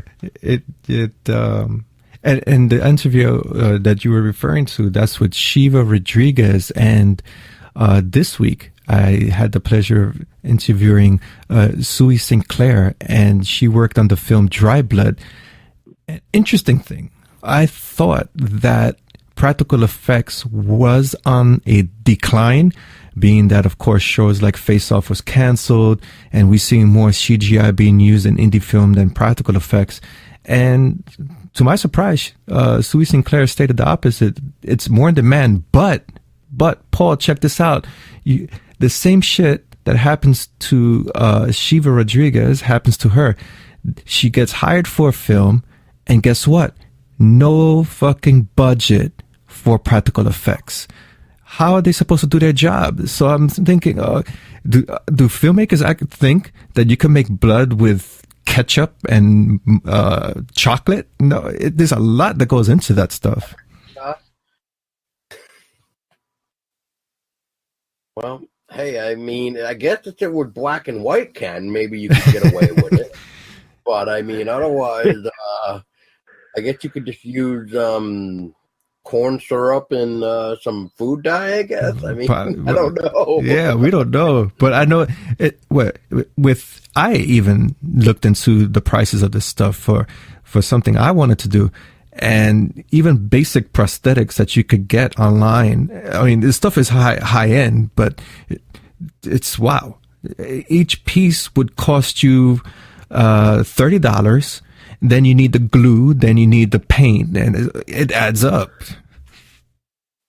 Oh yeah, everything nowadays adds up. I actually have a friend who is a special effects lady who designs her own stuff, does makeup and does bloody stuff, like, you know, and we actually interviewed her for our show last year or this past year. I'm trying to remember now. I think it was last year actually. And you know, it's really neat to watch her make what she does, and she actually would just made a Krampus mask for this year's what did they call it, Krampus parade, around here. I think it was around here or somewhere. And I mean, that mask, I mean, she ended up redesigning it or something. Like, she redesigned something. And the final thing, though, I mean, it's beautiful. I mean, it's like, oh my God, like, this looks really neat, almost as a film could use. So I would definitely check her out. Her stuff is like After Midnight Effects, and I'll post a link to her Facebook and stuff. So if people listening want to check out her stuff, you are more than welcome to. Tristen, do you have anything else to say about A Christmas Horror Story? To me, if you've ever seen this and you're a holiday freak like me, I really recommend this for anybody that hasn't seen this or is in love with anthology movies. I really enjoyed it. Like, I agree with Paul, I was not expecting the ending to happen the way it did, and right then and there, that's when it hooked me in, and I was like, I'd watch this again. And if anybody out there is listening to this, I would love for you to watch this and enjoy the thrill that we've watched with it. I agree with Tristen. Again, it's one of the better anthologies. I thought it was very well made. The stories were really good. That was brief. That's cut to the chase right there. It was good. Quick. Tessa just had to go use the restroom. Otherwise, I would probably would say she would just have started talking. So Ken, real quick, what are your final thoughts? Yeah, that's. I think the consensus is clear. This is a good Christmas horror film to see, especially from the indie front. The acting's superb. That really caught me off guard. I would even say the acting in that school story, horror story, even though I did not enjoy that one in out of all of them, but I have to admit and give credit to the actors. They did a good job on that one as well. And it wasn't, thank goodness, none of the acting here was B-movie acting. I know we all have our share of watching films that are B-movie bad, but this one really stands out, and I was surprised. So thank you, Paul, for recommending this one. I was hesitant at first, but it turned out to be cool. I know how last Roundtable with even Black Christmas, I was mentioning it's a Canadian film. A Christmas Horror Story is also a Canadian film as well, which I, once again, didn't even know that. So I thought that was cool. What am I reading here? Something about this wasn't intentional, as the filmmakers were responsible for the Ginger Snap films, and director John is one of the creators of Orphan Black. Huh. The film actually takes place in the fictional town of Bailey Down, which is Ginger Snaps. That's really interesting. So, and I mean, for those that may not know Ginger Snaps too, but that's like a werewolf film that Tessa was telling me about. So, that makes me wonder, could this actually kind of be one of those crossover things where it's multiple things going on in this one town, or should I say universe, as most people would say? I'm not quite sure. Well, I don't know. All I know is that this movie caught me by surprise. I enjoyed it, and yeah, I can't say the same for most Krampus movies that release, and there's so many of them. Stop it already, please. Oh gosh. It's okay. We'll just wait till we get like Mother Krampus 3 or something. Oh gosh. I couldn't believe it when I saw that too. I was at Walmart and I see Mother Krampus and I'm just like, what? That's sad. I just can't believe it. That's so Krampus sad. is everywhere. Yeah, Krampus has become commercialized, and that's going to bring us to the next topic here. But I prefer Krampus when he was low key indie films, not so much popular. But now it's like they're churning out so many films of Krampus. It's become the next Bigfoot. How many Bigfoot movies do we need? Come on, stop. We got other creatures to talk about.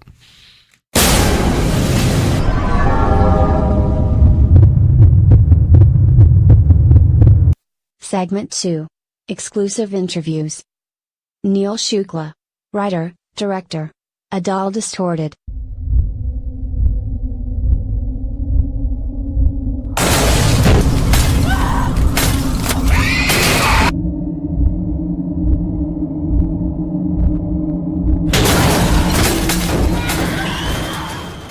Our exclusive interview segment continues with the conversation with director, writer, Niall Shukla. And we're going to be discussing his latest short film titled A Doll Distorted.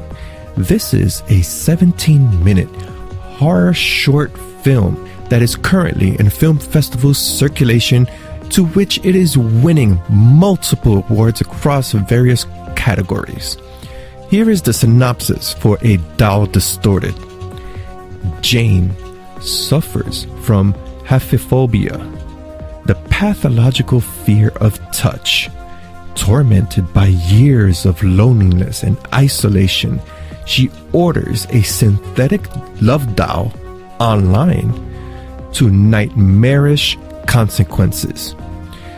In this conversational interview with Niall Shukla, I delve on the various psychological aspects that he presents in A Doll Distorted, and also the cinematography and writing, the narrative behind this film, the visual narrative in particular, quite stunning. Do check out our review on DecayMag, and also we featured an audio accompaniment review in our 100th podcast episode.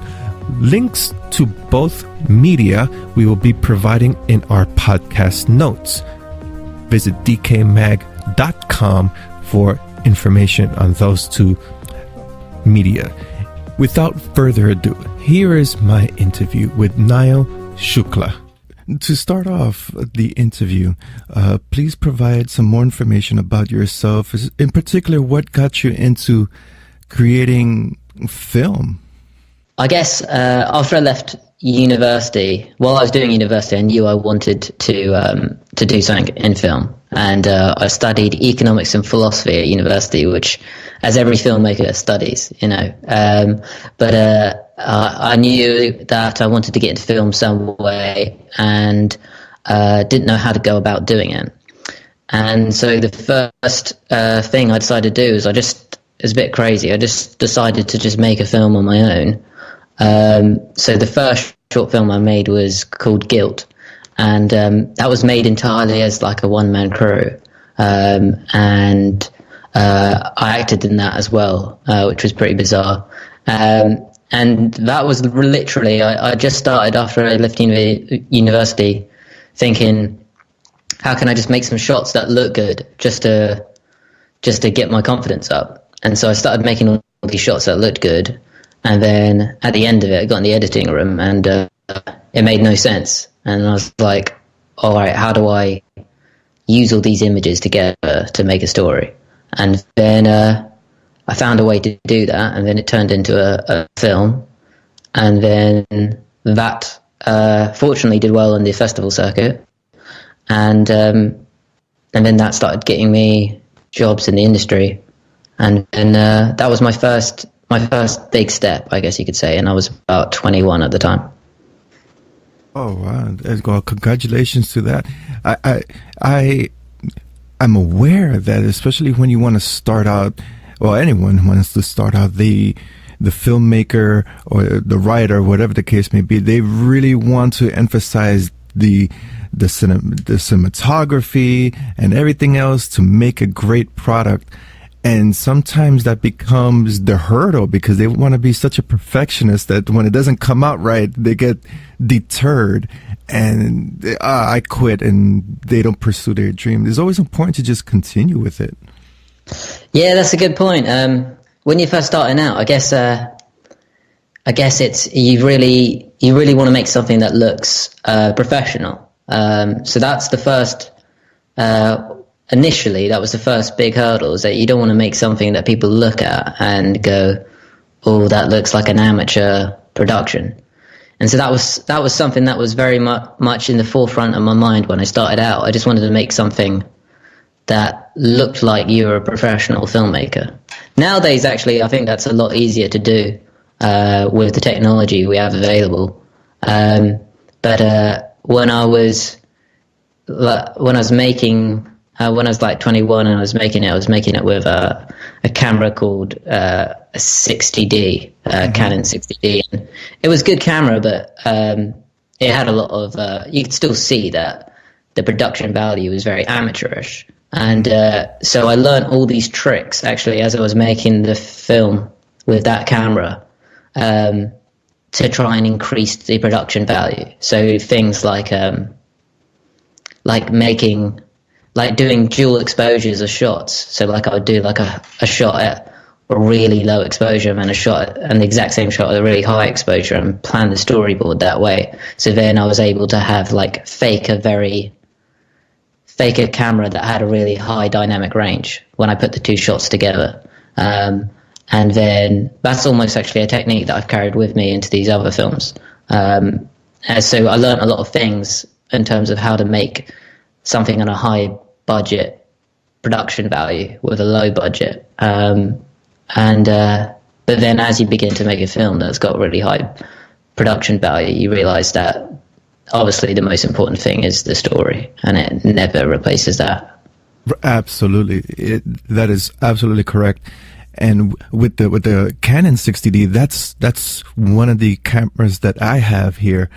I use it mostly for photography, but I've heard it's been used to film sitcoms and TV talk shows over here. And I said to myself, and I started to watch the show. Okay, how does it look so crisp and professional? Yeah, definitely. Well, the thing is, I think is there with cameras and stuff, like in the film industry, like you can say you used a particular camera, but it's incredibly misleading because, for instance, you could say I filmed something on an iPhone 10, and it looks great, but what that might mean, what it might actually mean, is I filmed something on an iPhone 10, and I had, I paid a DP 10,000 grand to light it all professionally. We had all the professional lens attachments, and shifted like the mount on the iPhone to give it like some cinema lenses, and then we added hacked software into the system. And then after you add all these exponential things onto the initial camera, it becomes like a bit misleading to say you filmed it on that camera, because if someone else went to try and film that something on a 60D without using all the software and hacks, it might turn out differently. Right. So I think sometimes us filmmakers, we all get caught up when we're first starting out too much in what camera was used and less in all the peripheral things that are important to making something look good, cinematography wise. Right. And that is one area that really, as soon as the first few seconds of a dull distorted begins, is the cinematography is quite phenomenal. And it's one of the few films that I have seen in the past couple of years that the production really emphasizes light painting, how to get the mood setting with or without adequate lighting, and how did that come together? I'm so curious because everything, it looks amazing. Oh, thank you so much. Yeah.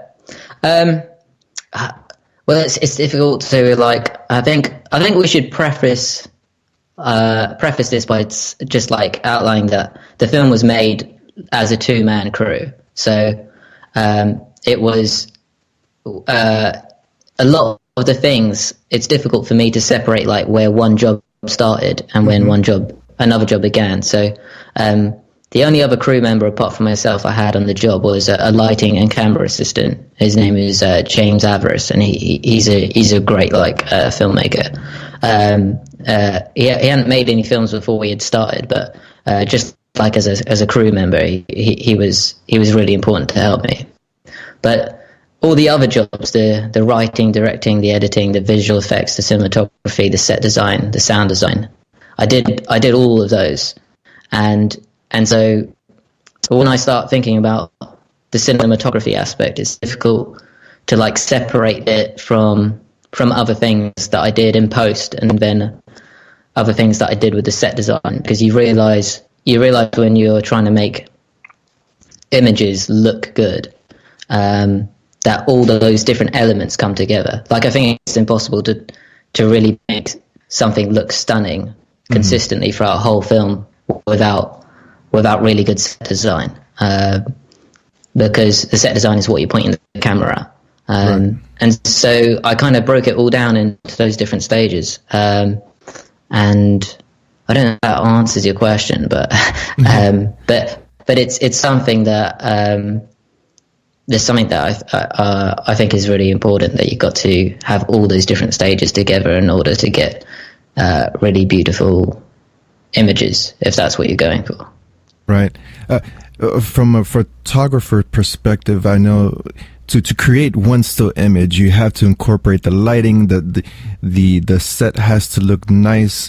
Even the model herself or himself, they have to be spot on. That's why when I was watching A Doll Distorted, it's like the whole scene itself, there was an astute eye to detail, especially with the lighting. That's one thing that really jumps out on me. And I could incorporate that with the photography aspect, because I know from experience there's a lot of detail that goes into setting up that one particular shot.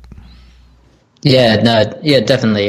Cinematography it's a real it's one of the hard parts about making a film. Like if you don't have that right, that is obviously a huge part.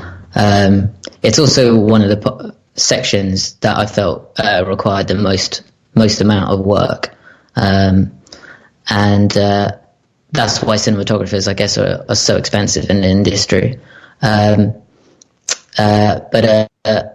I guess it just came down to breaking everything down into parts again for me. I'm not a professional cinematographer before making this film, so a lot of it, you're just making up. But I for cinematography, I had two main references for the film, and that was The Godfather and a photographer called Gregory Crewdson.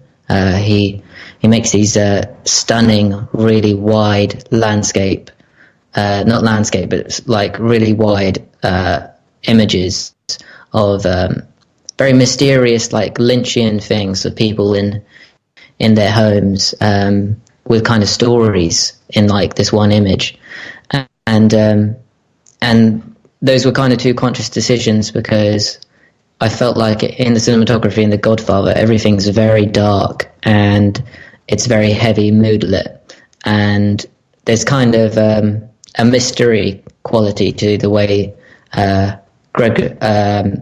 Gordon Willis lights people in The Godfather, and he does this very heavy down lighting on Marlon Brando, and he said like that was a way to mask some of the makeup effects that were put on Brando, but that's also a really useful thing if you're on a really low budget.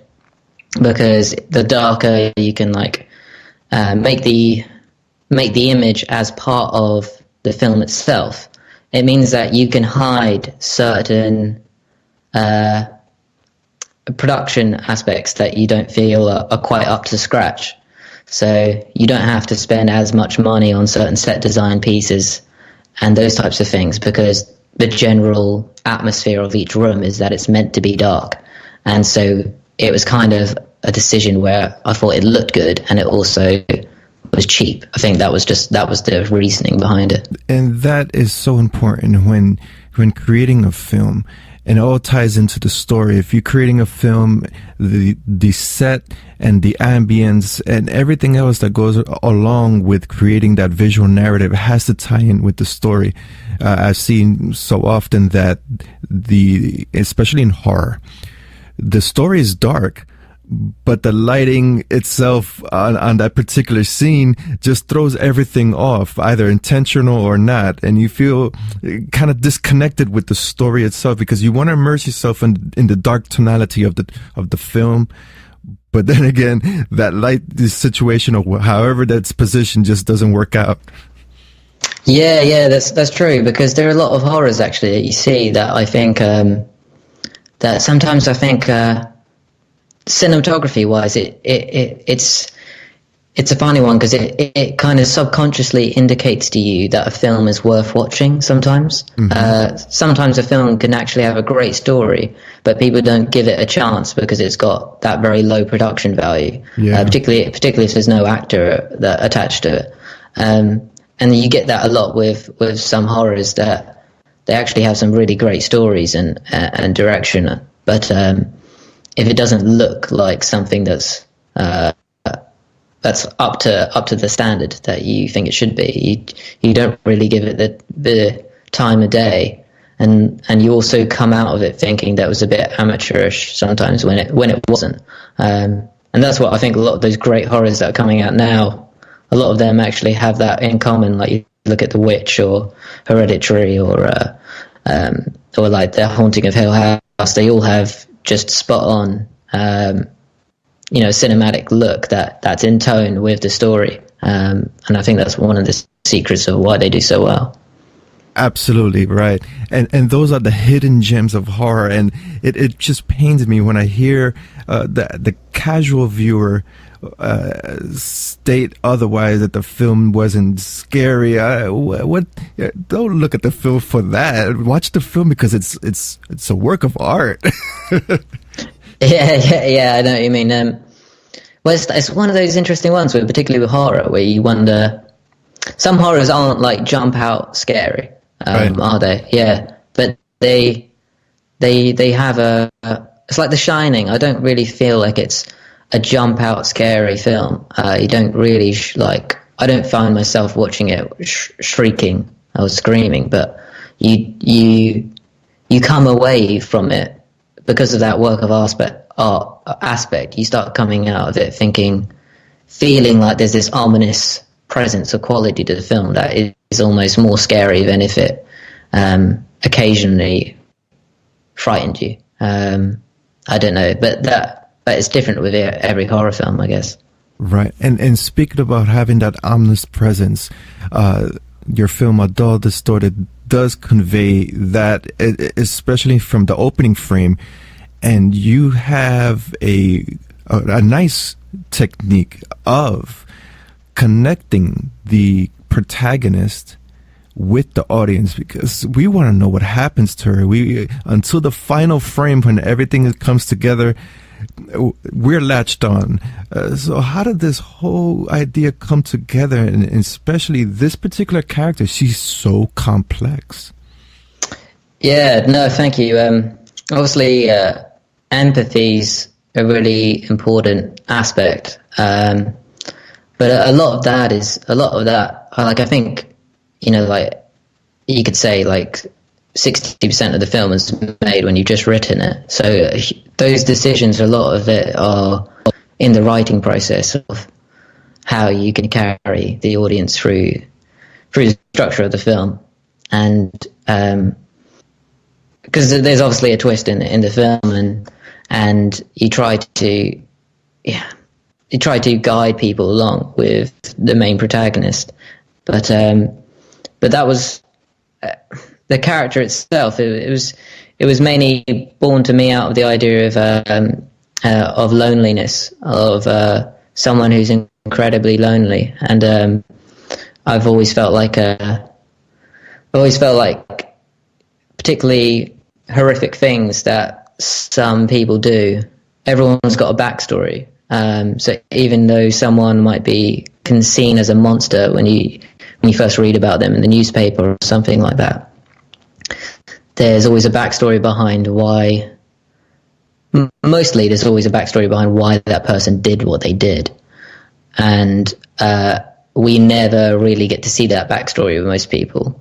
How they were brought up, things that their mother did or said to them, or their father did or said to them, and so they can end up doing horrific things. And so I guess I saw this woman's loneliness and isolation and all these types of aspects as being huge parts of who she is and things that happen in her life.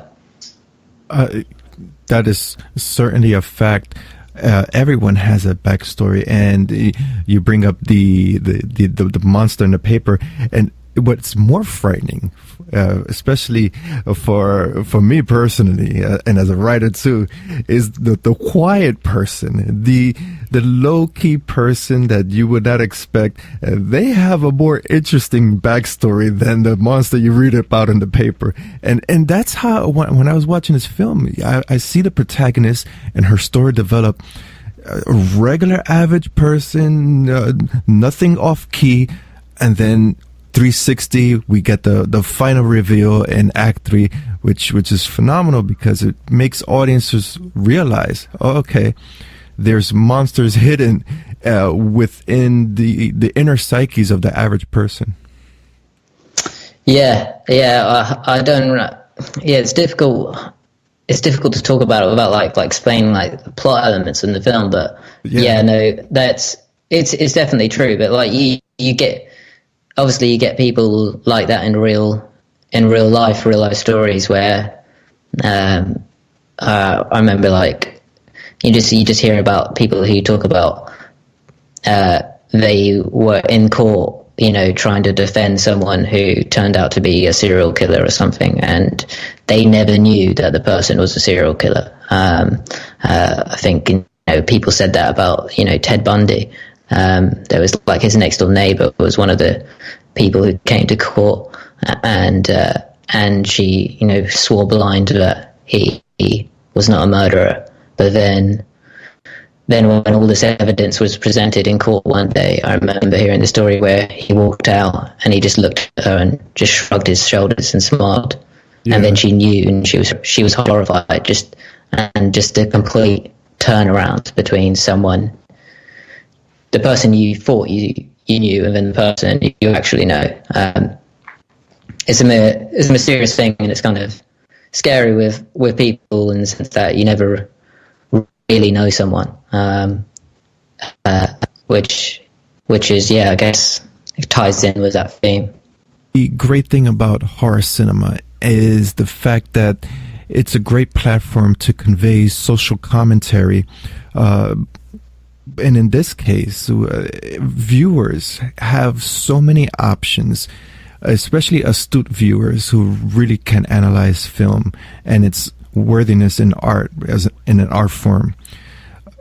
There are so many multiple levels that we could break down this film psychological wise. From your perspective, without spoon feeding the audience, of course, what was one of the messages you wanted to convey? You went into loneliness. Is there something else, another hidden significance? I mean, loneliness was obviously a huge one, and but it was, I guess you could say, I think loneliness was the main one. Like the other theme that's in the film you don't really discover until you see like the end part of the film. Mm-hmm. But I guess I guess mentally tortured people was something that I was interested in exploring, and how loneliness is really a horror story. You know, if you're ever someone who's had a real period of loneliness in your life, like that can like, that's like what they say for like a lot of teenagers, like commit suicide and stuff, and I'm sure a lot of that is due to loneliness and feeling isolated. And if you don't have a social network or people, I don't mean social network like Facebook or anything, but I just mean like an actual physical social network. Right. You know, that obviously has a huge impact on your mental health, and that can lead to all sorts of things. It's like there's that quote in Of Mice and Men where he says, you know, if a man's alone for too long, he gets sick.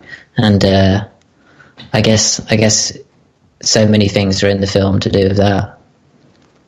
Absolutely, yes. And in the case with suicide, yeah, unfortunately, a couple of years back, we had one incident here that I personally know of. The young kid, very young, and going through some trauma with his, I believe it was his wife, and he committed suicide. The most grotesque way, gunshot to the head. And he was such a happy kid, and it happened all of a sudden. So I could definitely see how loneliness could really rip someone apart, and it's a very complex state to be in. Yeah, no, 100%. But it's one of those things where everyone's got their own narratives, and sometimes, you know, being happy and all those types of things requires work, and it doesn't just come about, and you got to, I don't know, but it's one of those cases where everyone's story is different, and you never really know how hard it is for some people. Right. Is not how it is painted to be in these romantic comedies. That is not how real life is. Well, you know, it is for some people. Some people, like I'm very happy, despite like making very dark films. And I'm sure you're happy as well, despite like covering dark topics. But it's just one of those cases where everyone has their own narratives. But I think people who have dark stories are always somewhat interesting to us as viewers. I always think that's actually a strange thing about just the basic principles of narrative storytelling in general. Like, if you think about it, everyone's kind of got this strange view of this strange interest where they want to see people who have got conflict. Because, for instance, everyone will get bored if you make a story that has no conflict or no crisis. So as a writer, you end up having to take someone who's perfectly normal or maybe perfectly happy and say, well, I can't write about someone who's perfectly normal, perfectly happy. I have to give them something, some sort of crisis, some sort of conflict in their life, because otherwise people won't want to watch it. So I think that says an interesting thing just about human psychology and human nature, that even us as entertainment, you know, we're not happy just watching someone who is perfectly happy. We have to see someone who is going through some sort of issues in their life. So yeah, it's just a strange thing when you think about it. Yeah, it's voyeuristic and sadistic at the same time, and I think that's the culture that we're in, especially with social media, that we have all these like content at our disposal. We watch it on a daily basis. Yeah. I mean, I don't really do much social media. That's one of my flaws, actually. But I try to, but I just always find it takes up too much time, to be honest. Yeah. Oh, yeah, it's so true. But for this type of field, for marketing the film and getting the word out, it works wonders. But for personal stuff, I don't go to it at all. Yeah. Because I pretty much cover everything with the film. Like, you have to be very present on social media, and it's tough to keep up with everything. You realize it's a full-time job, social media. Yeah. Yeah, I give kudos to those who are studying all that psychology behind it. That's not for me. I just go on it, do what I got to do to get off. Yeah, definitely. For Adult Distorted, how long was the process in creating the initial script, and also from getting that script from the production phase to the final cut? All right. Well, I should just preface this by saying that so the film had a pretty strange production, which ties into the reason why I ended up having to do all these roles myself. So I wrote the short, and then I started designing a set, and then an issue happened where the set that I designed and the storyboards that I had designed, and if you see the film, you'll realize that the storyboards are intimately connected with the room that the protagonist is in. Mm-hmm. It's all very isolated in this type of confines. That set was unfortunately in a property that ended up having some renovation work, and that property ended up having to be partly torn down, you could say, and I had a very limited amount of time in order to finish the film, and so that whole process was escalated, and so it put me in a really a challenging situation where I had this set, and I had everything ready to go, apart from I hadn't sourced all my crew yet, and I hadn't gone down the traditional route of getting funding and putting schedules and all these crew and people together and aligning people's schedules. And then so then I just had this question to myself, was do I go down the traditional route of getting all these people together, by which time this set will have been destroyed, or do I just pick up my camera and just start filming it right now, and try and film it as fast as I can? And so that was the option I ended up taking. But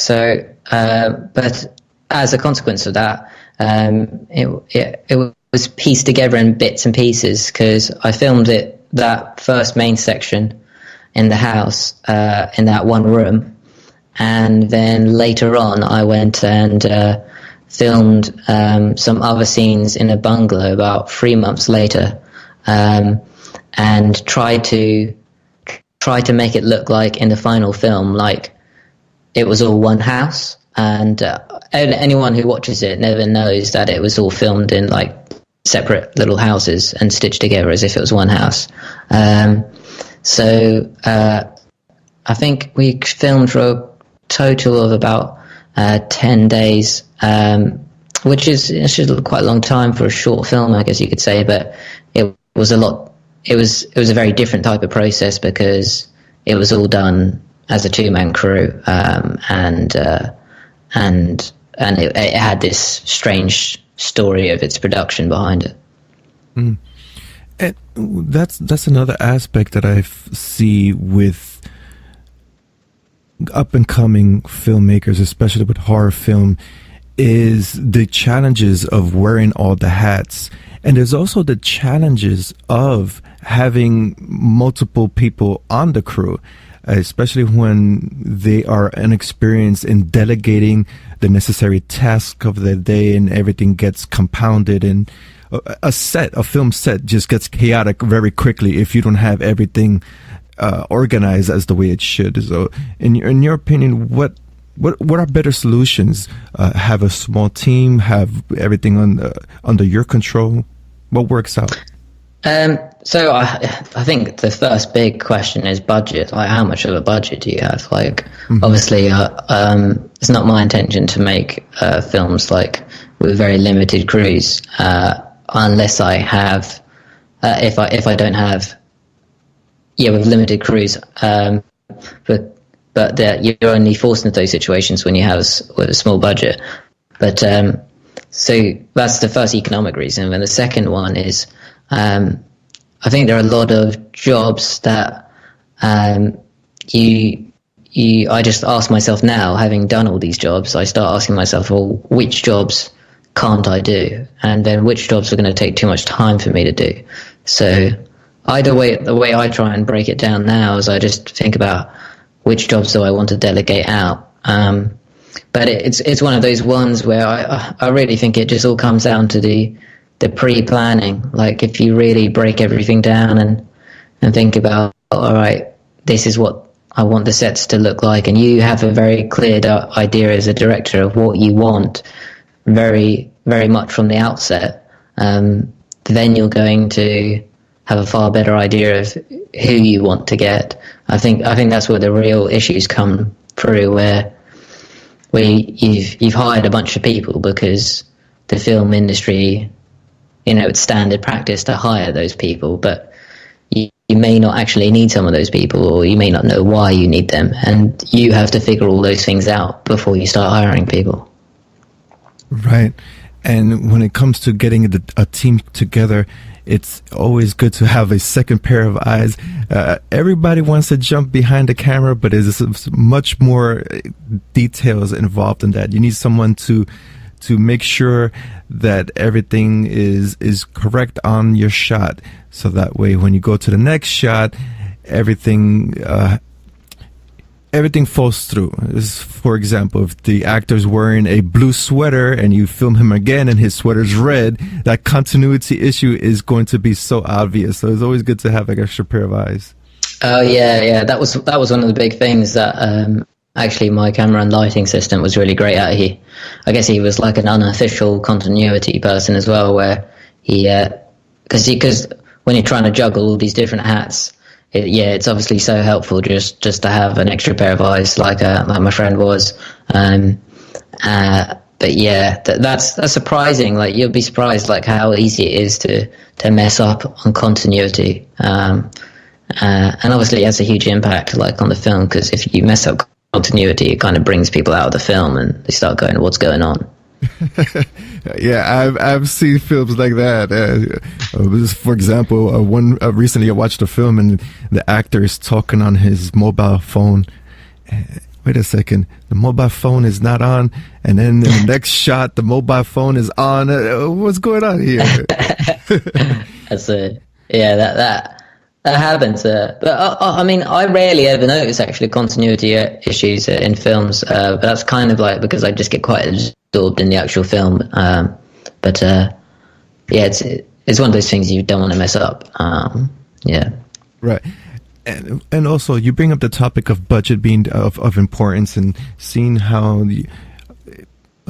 important is it to really craft something with the limited budget, but getting the necessary look, let's say, that cinematic quality you're looking for. Is there a workaround, or getting that budget is principle? I think there is a workaround. I think that's all in the planning stage. You have to plan practically for what your budget is. Like for instance, when we're doing the storyboards, I broke down things into those separate shots. In terms of, I break down everything in terms of the visual effects shots, and then think about how we can do the visual effects shots quicker and with less work and less time spent in post, which is obviously time is money. I guess the sacrifice you always make is budget versus time. If you want to make something that's got should have a really high budget, but you don't have the budget, I reckon you can still pull it off. It's just going to cost you a whole lot more amount of time. And so that's a decision you have to make yourself when you first start out. Yeah. And that's an area where most filmmakers are weary. Some don't want to jump onto the crowdfunding platform because they feel it's a form of panhandling or begging. It's a great resource, and it also helps if you create a reel or a teaser of the project that you want to do, so you could give those potential backers something that they could look at and reference, say, oh, okay, this guy or girl has an eye for their vision, and let's contribute some money here. Yeah, no, I think those things are really good for filmmakers.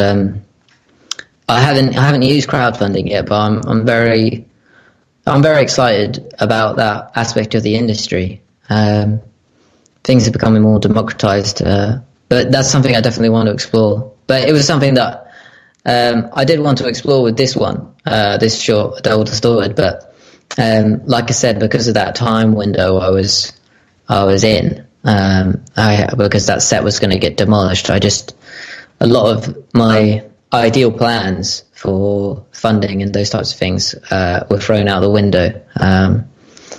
So, because obviously crowdfunding, if you want to do it right, you've got to really spend the time designing a good crowdfunding campaign. So that's something I want to explore maybe on the next one. But yeah, I definitely encourage filmmakers to do that. I've seen lots of filmmakers on the circuit who talked about, they got their money via crowdfunding and those types of things. So it's a great world. And how has the reception of Adult Distorted have gotten you? It's doing great on the film festival circuit, winning awards. Has the reality set in yet? Like, wow, I can't believe it's gotten so much great reception. Yeah, no, I'm really grateful. It's been doing really well around the world, and you got into Sitges, which is like the top horror and fantasy film festival in the world.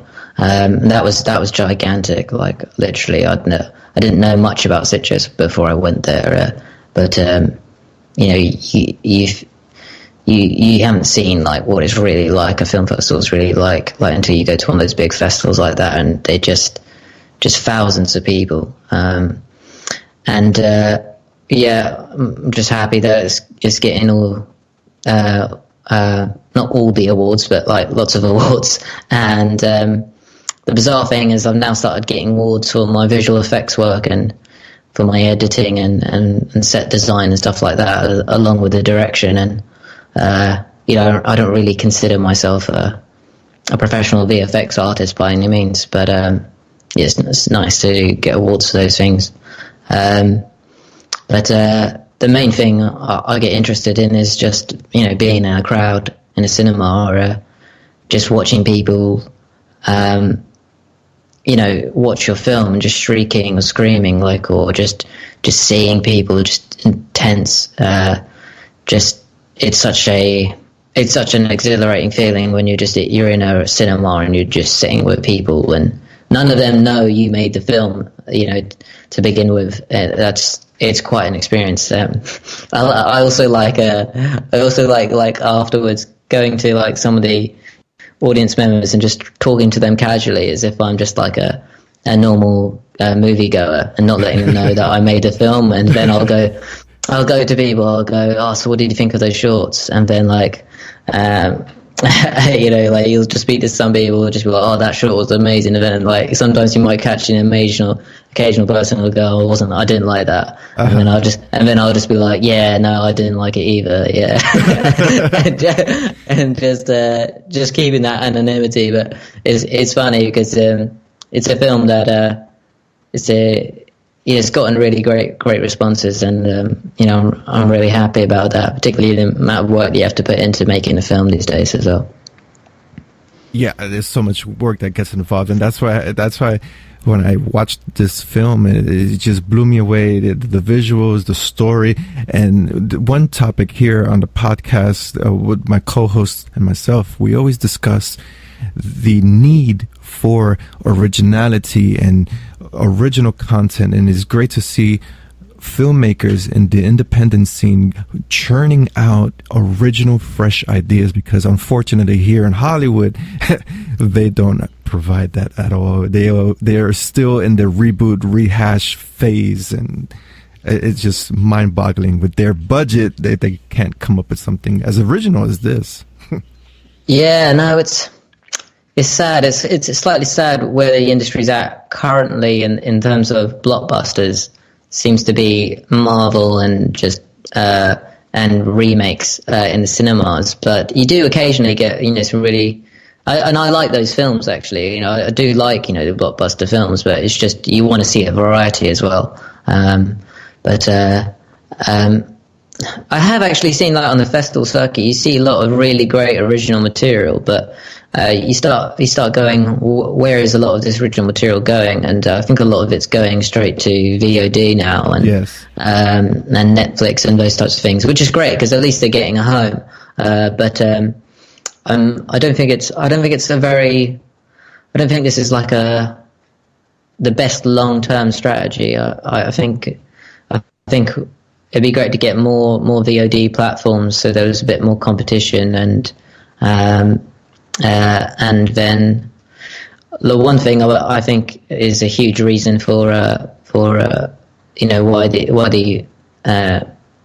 why the companies do those things and play it safe is maybe their margins are being squeezed down feature films, and with the rise of TV and the rise of Netflix and those types of things, it takes more to get people to come out of their seat and go to the cinema, and so I think they're feeling the pressure. I think that's the case. I don't think people in the industry, want to just keep making a bunch of remakes. I think they would ideally like to make really original content that also makes a lot of money, but they can't justify it in terms of the cost and the risk. Yeah, that may be the case. And I see right now it's great that the independent scene, a lot, I would say 80% is in control of the filmmaker, him or herself, controlling the content, creating the content, and if it's a feature film, really dictating how monetary wise, and not only that, but to build themselves as a filmmaker, how to exploit those different areas, as opposed to a few years back that major motion picture houses would dictate basically everything from the script to how each scene should be shot. So I like that shift, that everything's going to the control of the creator. Yeah, definitely. It's becoming so democratized, and you're seeing that where you can make your own film. There's a filmmaker I really love called Shane Carruth. He did a film called Primer and Upstream Color, and he won his first film at Sundance. He won the jury award there, and he for his second feature he decided that he wasn't even going to try and even get any distribution deal. He was just going to distribute it himself. And that was back when not many people were doing that, but now you get lots of people doing it, and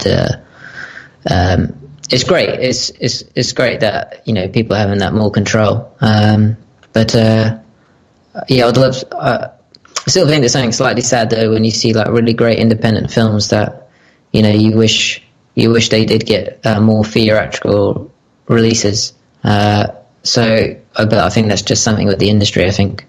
I personally think something has to change in the cinemas where there has to be some innovation in the cinematic technology, because there's all this innovation behind the screen, behind in cameras and all these types of things. But you don't get much innovation in terms of how cinemas are projecting films and how films are being watched. And I personally think if there was more innovation in that side, it would have such a huge knock-on effect on the rest of the industry, because a lot of people would be able to see more of a value in why they want to go to the cinema. I think a big hump for people is how there's a lot of people see there's not as much value in going to the cinema because they just see it as a bigger version of their TV at home. I think that's a big aspect to this whole conversation. Right. Yeah. And to close out the interview, a little bit, it's an open platform. You could plug in any information of your upcoming projects, those that you can share, and also any information on A Dull Distorted. Where can audiences find this? And of course, anything you care to add. Yeah, that's great. Well, Dull Distorted, I do plan potentially on releasing it online. We'll see how it goes. But at the moment, you can find it in film festivals. It'll be the next film festival is playing are in the UK. It's playing in London Short Film Festival in January on the 12th, and then it's Horror and Sea Film Festival as well, and then it's playing in quite a few others around the world. It's difficult to keep track, to be honest, but if you just Google it, so I'm always putting it up on the Facebook page, which is @AdultDistorted. And then in terms of my future projects, I'm currently writing for doing a feature, and I can't really say what it's about right now, but when I'm in that stage where I can ready to launch it, I will be. But it's been great being on the show, man. So thank you very much. You're welcome, and all the best. I look forward to seeing more of your work. Thank you so much, man. I really appreciate it.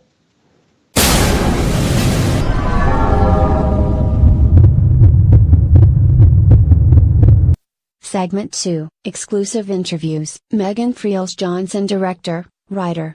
Ice Cream Truck. Megan Freels Johnson. Director, Writer.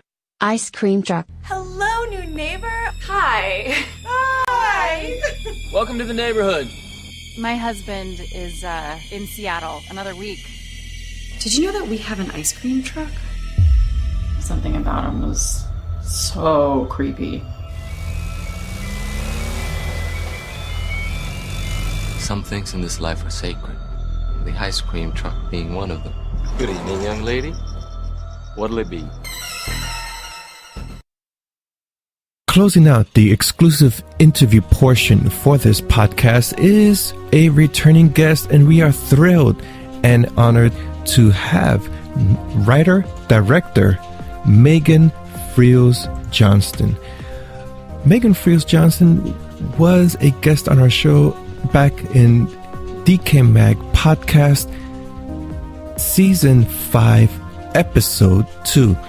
And at that time, we were discussing her latest release, the horror thriller titled The Ice Cream Truck. Now, here's a synopsis on that film. Mary moves back to her suburban hometown to find that the suburbs are scarier in many ways than she ever imagined. And in this interview, we will be discussing not only the women's contribution to horror cinema and entrepreneur entertainment, but we will also be discussing Megan Freels Johnston's upcoming production titled Hunting Season. So without further ado, and with great pleasure, I present my conversational interview with Megan Freels Johnston. One aspect that I'm curious about, especially as an independent filmmaker, a mom, a wife, curiosity for those in listening who are juggling multiple things at the same time and trying to get their dream off the ground. How is that like, and how in your schedule, how do you juggle everything? Well, I was a producer first. So, I didn't initially think I was going to be a filmmaker. I was, a producer, so I would find material and I would find talent and directors. And so I really got to understand the world of filmmaking in that way. And before becoming a producer, I obviously worked my way through many assistant jobs, working for producers and agents and managers. And, I really learned the business. It got to a certain point as a producer where, I felt that I wanted to do more than just develop the projects and find the people that I wanted to tell stories myself. And, I didn't make my first film as a director until after my son was born. So I think my son was about 1. And, after he was born, that's kind of when I started writing, because I was at home taking care of him in the day and trying to juggle my career, but you're forced to kind of be at home more. So that didn't really sit well with me. So, you know, when he was napping and things like that, you know, I started writing. And that was when I wrote, I believe it was my second script, and that was for the film Rebound, which was my first film, and you know, which was such an amazing experience. And then I really just kind of got the bug. I knew that that's what I was meant to do. I think for me, the advice that I would give to people is that, you know, you have to make it happen for yourself. There's no one who kind of just gave me an opportunity. You know, I have a love of film. I wasn't sure which way that was going to manifest itself. I kind of, you know, took a few different paths, but, you know, you have to work really hard in this business to work in the film industry or, you know, in TV. It's one of the hardest careers you can have. So you really have to give it more than 100%, because I do think it will, you know, it'll pay off in the long run.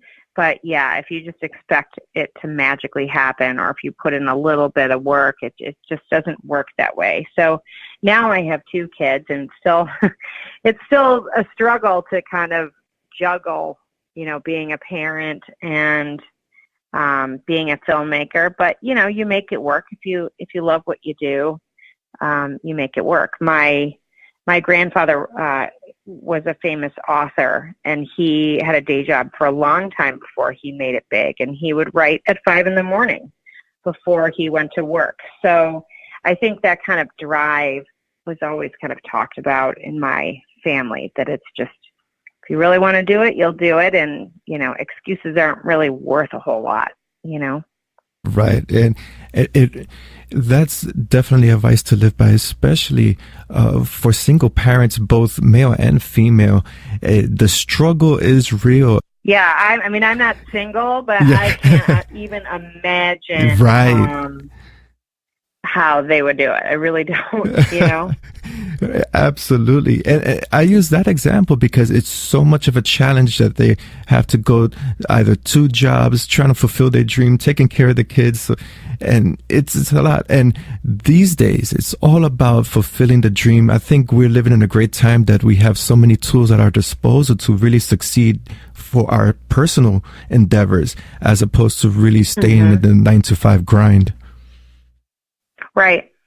Absolutely. And I think, you know, if you have limited time to write or to put together, you know, a project, whatever your, whether it's practicing acting, whatever your artistic dreams are, when you have limited time, I think you just have to use it to the fullest and try not to get distracted. And, you know, you have to be pretty disciplined, I think, to make it happen. But there is truth to be told about working smarter, you know, in the time that you have. Absolutely. So yeah, I can't imagine being a single mom trying to do it. I'm married. My husband is very helpful and, you know, an active participant in our universe over here. So, you know, we make it work. Right. It's great to have a partner in crime that really helps you and supports you. My wife, she does all my accounting stuff. That's your. Oh, she does. Yeah, I can't do it. I love to write. I love creating podcasts. She loves numbers. I say, take care of the numbers. Yeah. That's so funny. Yeah, I mean, I think that's also why one of the reasons there are so many more male directors. I think obviously it started as a more of a male career, but I think it's also, being a director is extremely difficult as a mother, because you're gone for long stretches, or if you're shooting nights, you know, your family, you're like ships crossing in the night when you're actually making a film. And I think that, you know, mothers have guilt in terms of like not, you know, being away from their kids. And I think that male directors, it's a more understood thing, and maybe there, you know, wasn't as much guilt, but I definitely think that's definitely a struggle, dealing with that and not seeing your kids when you're in the thick of it. One theme is the current landscape of horror cinema, in particular, the horror community. We have film festivals that really showcase the talents.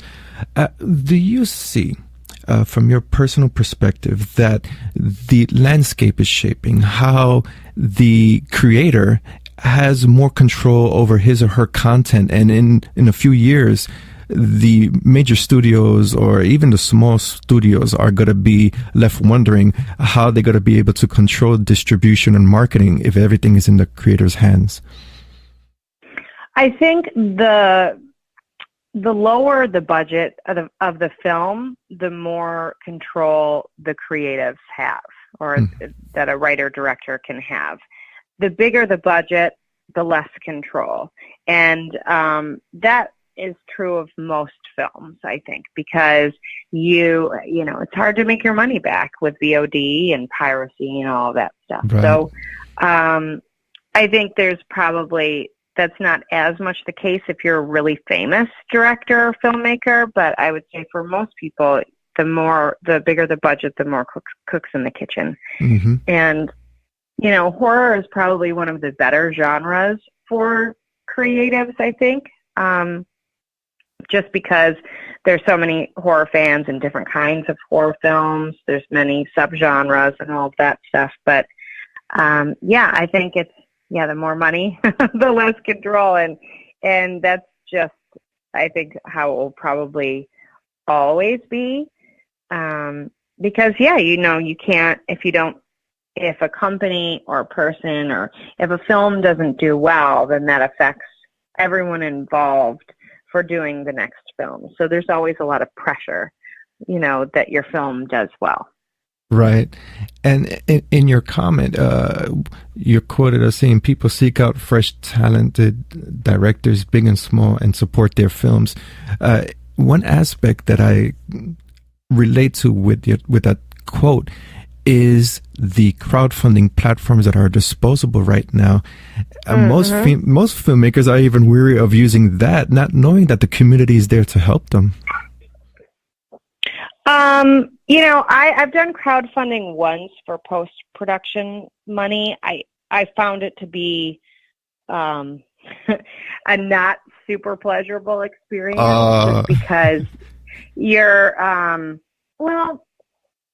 I just think you work so hard for so little that it's almost better to just have a business sense and make yourself more of an entrepreneur and figure out, okay, who do I know, or in my orbit, know people who might want to invest money in a film. Because usually, unless there's someone super famous involved, you don't get that much money. And I think it's easier to get that same amount of money in a business way. Right. If I had to recommend that to a new filmmaker, because let's say $50,000 or $100,000, which you can make a movie for these days.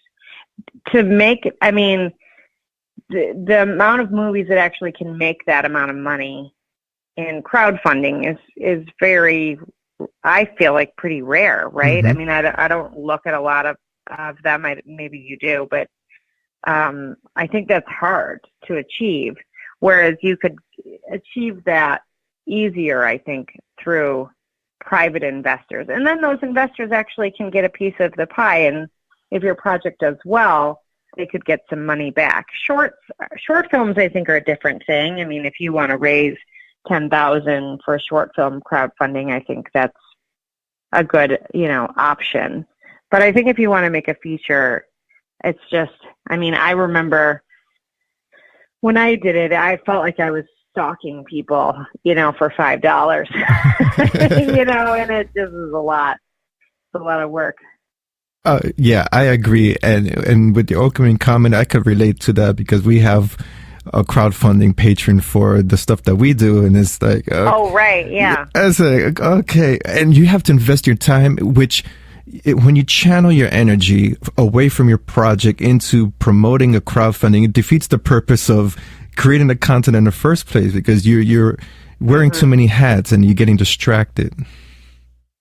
But for the Patreon, for YouTube and podcasts, to me that's different, because you've got subscribers that want to continue to listen, and it's an ongoing thing, and you can contribute or not contribute. Whereas when you're doing a film, you need to make that much money quickly, a lot of money right away.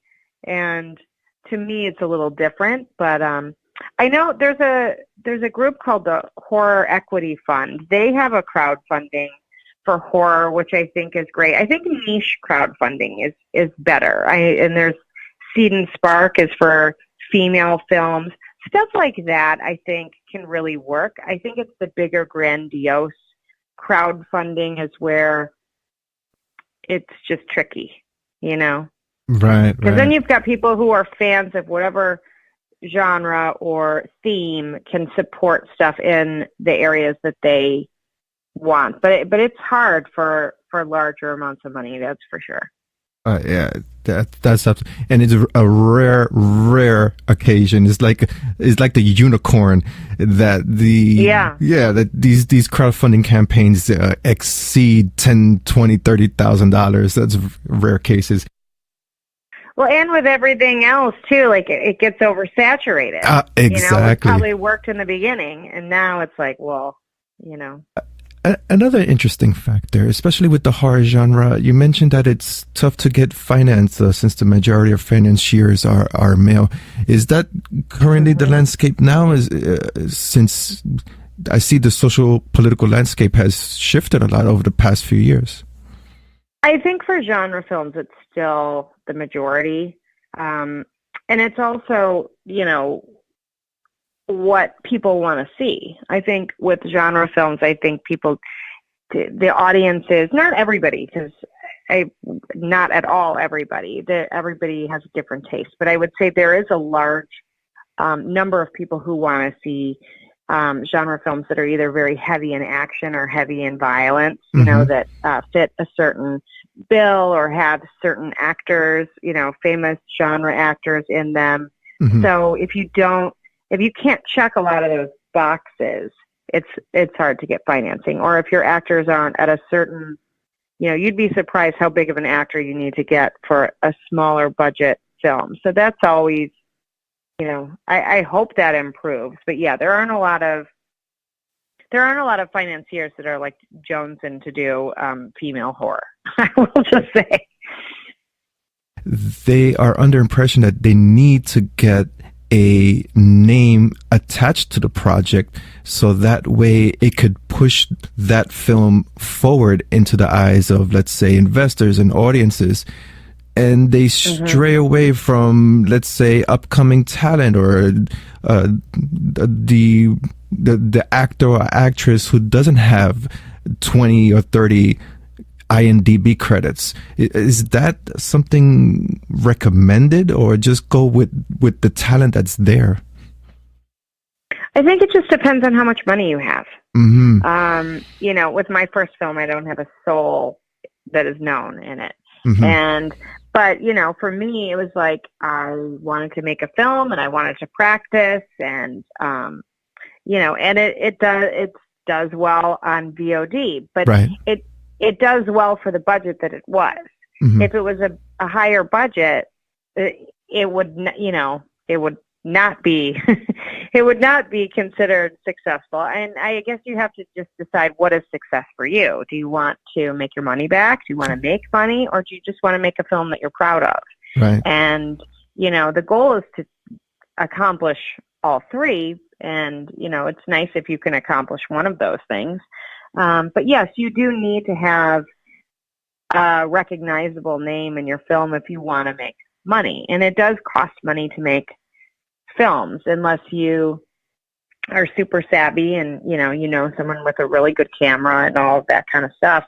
It still costs money. You have to feed people, you have to pay for locations, all of that stuff. So the way you can kind of control that there will be interest in what the film that you made is if there's an actor in it that people are interested in. And, that's always going to be part of the business. The one thing that you can do, though, is you can try to get, a name that is recognizable. And then if you want to have up and coming actors, you can fill out the cast with other people.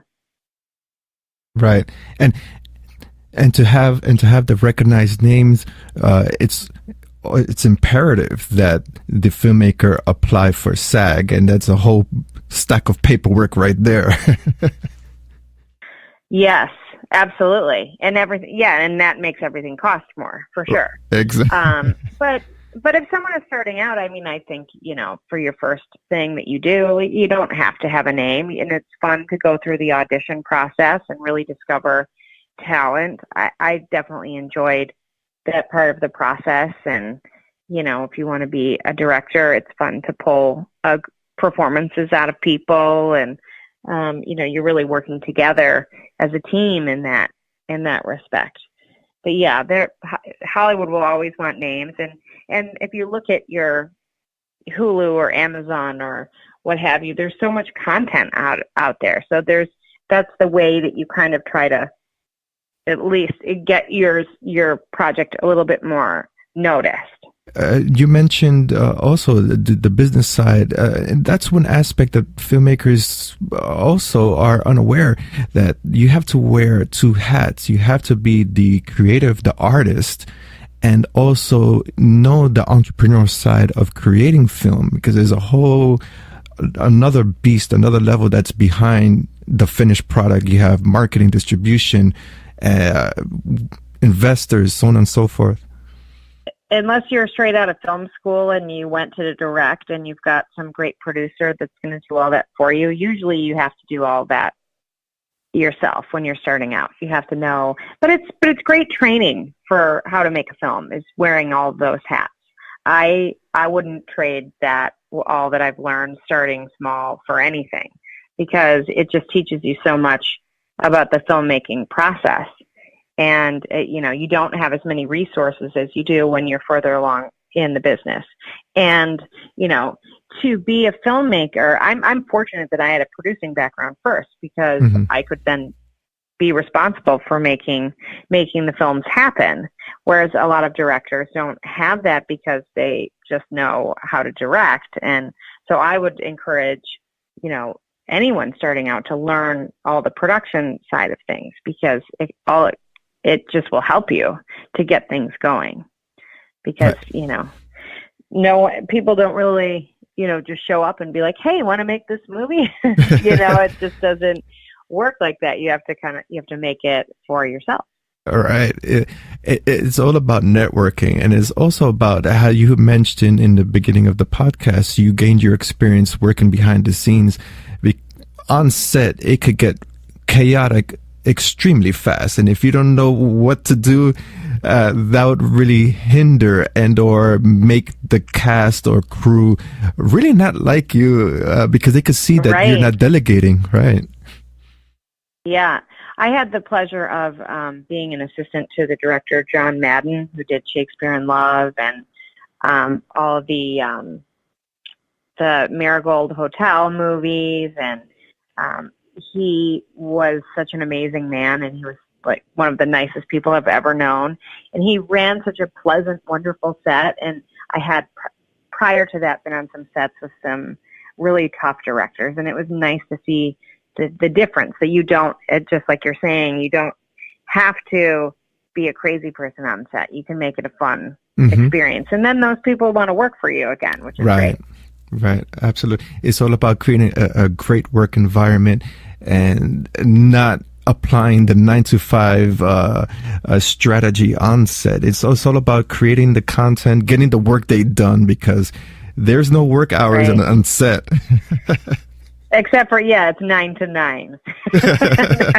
Not 9 or 9 to 11, the following 11. Right. Yeah, and sometimes there's long days. You try not to go overtime, but right. And that doesn't include editing. Editing is a different phase. That could take a while there too. What are some of your favorite movies that you've seen this year? Horror movies. Well, horror movies. I have just recently seen the Chilean film Trauma.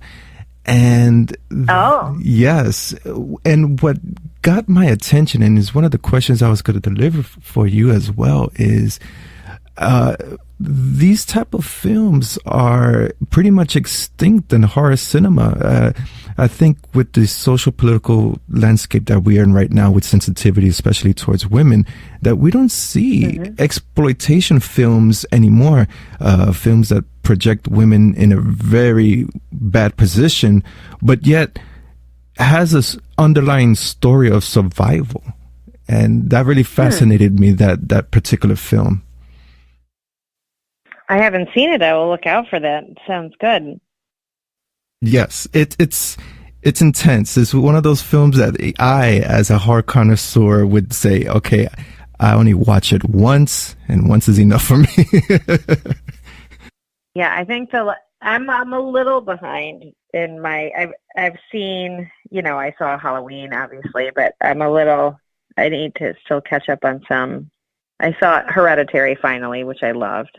Yes, I have yet to see that. Oh my God. You have to. Yeah, I've heard. And I particularly enjoy listening to the commentary that the casual horror viewer would say, as opposed to a horror connoisseur that has an astute eye for the cinematography. And it's across the playing field, these different opinions. Some say these type of films don't offer jump scares, and on the other side you say, wow, I love the angles and the stories. It's a mixed bag of emotions there. Yeah. Some people love jump scares. I mean, it's hard for me as a filmmaker.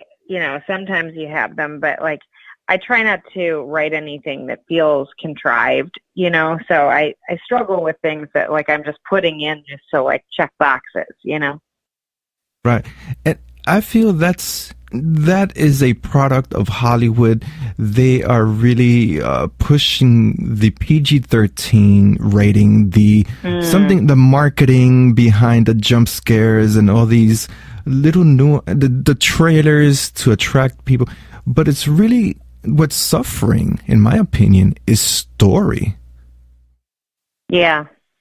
Well, then you'll like Hereditary. That's for sure. For your upcoming project, you have hunting season.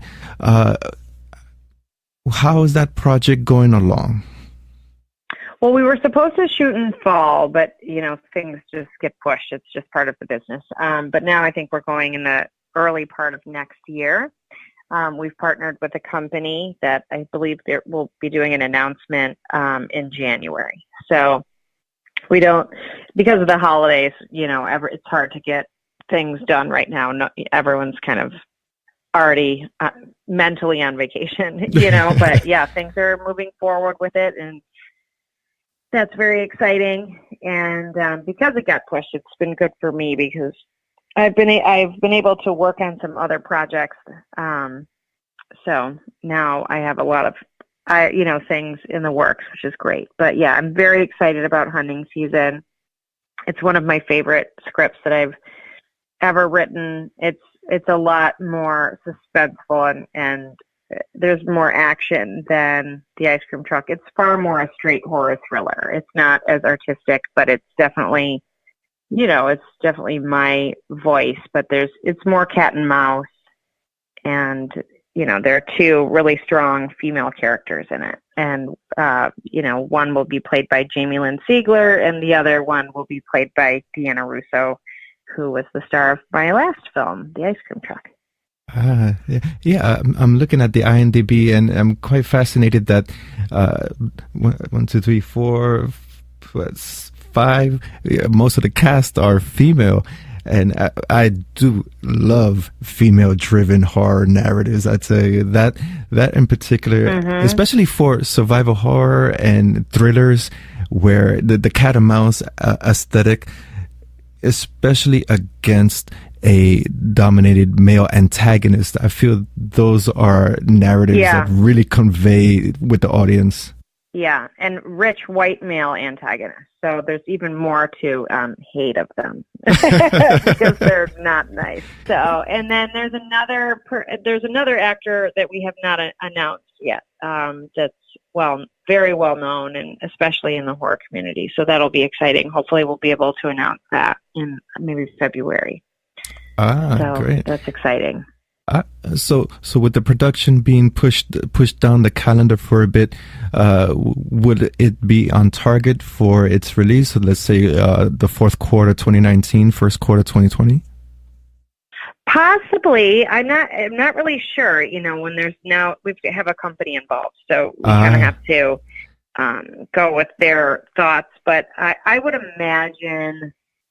would guess early 2020, or at the maybe late 2019 for release. But I mean, fortunately, my whole post team is always the same, so I'm able to bang out post production very quickly. Mm-hmm. So we'll see. We'll just see. Depends on how soon we can shoot. Well, fingers crossed. And I know that is one hectic part of the film, especially when you have a company involved and everything. The stars have to align, and when they do, everything works out smoothly. Yeah, we're all very excited. So, hopefully soon. And I'm sure we'll have some announcements in January and February about the project. Oh, great. Looking forward to that. And of course, Ice Cream Truck, a really phenomenal film. We did cover that last year, and it went on VOD, much success on that platform. Yeah, it's an interesting beast. All of my favorite horror films seem to be very polarizing. I think the Ice Cream Truck is polarizing. I read reviews, like there will be a 5-star review followed by a 1-star review, and then so on and so forth.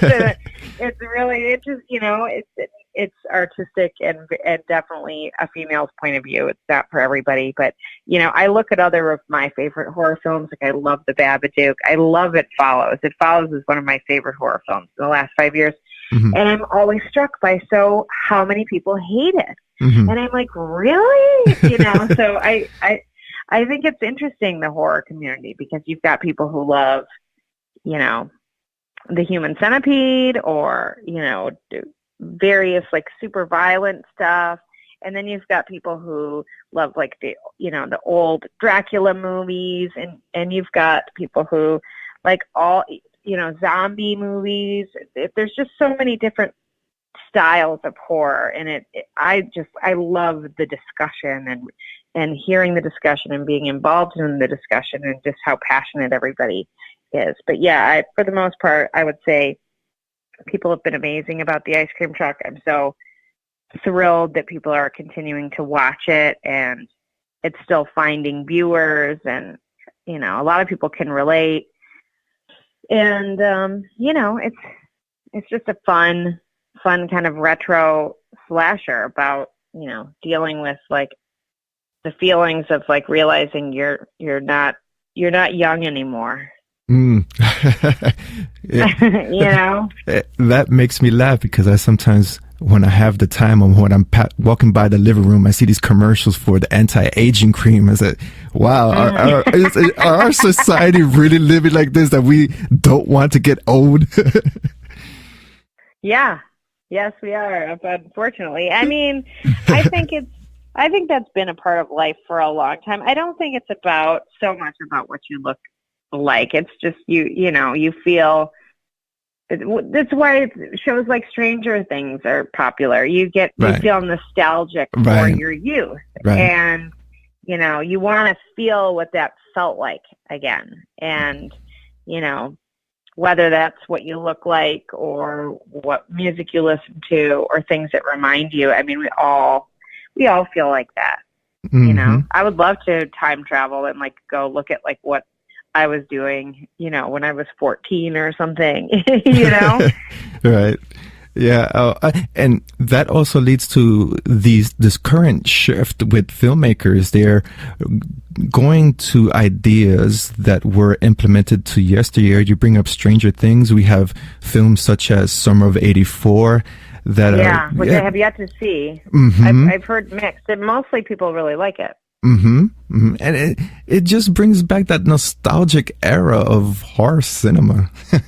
Yeah, because when I turned 40 this year, so like to me, I'm from the generation that's still at a video store, so like we feel nostalgic about going through the horror section and seeing all the different covers, and we weren't as inundated with the internet, and obviously because it didn't exist. And I'm, by the way, by no means like hating of technology. Like I think you got to move with the times. But horror was great. It was at its peak in the 80s, and so it was an exciting time to be discovering it. Right. Yeah, I remember those times too. So many of the classics, were from the 80s. Oh yeah, yeah. And hopefully, those that haven't gotten rebooted should not be rebooted. Let it stay as its pure attack form. Yeah. What was the last?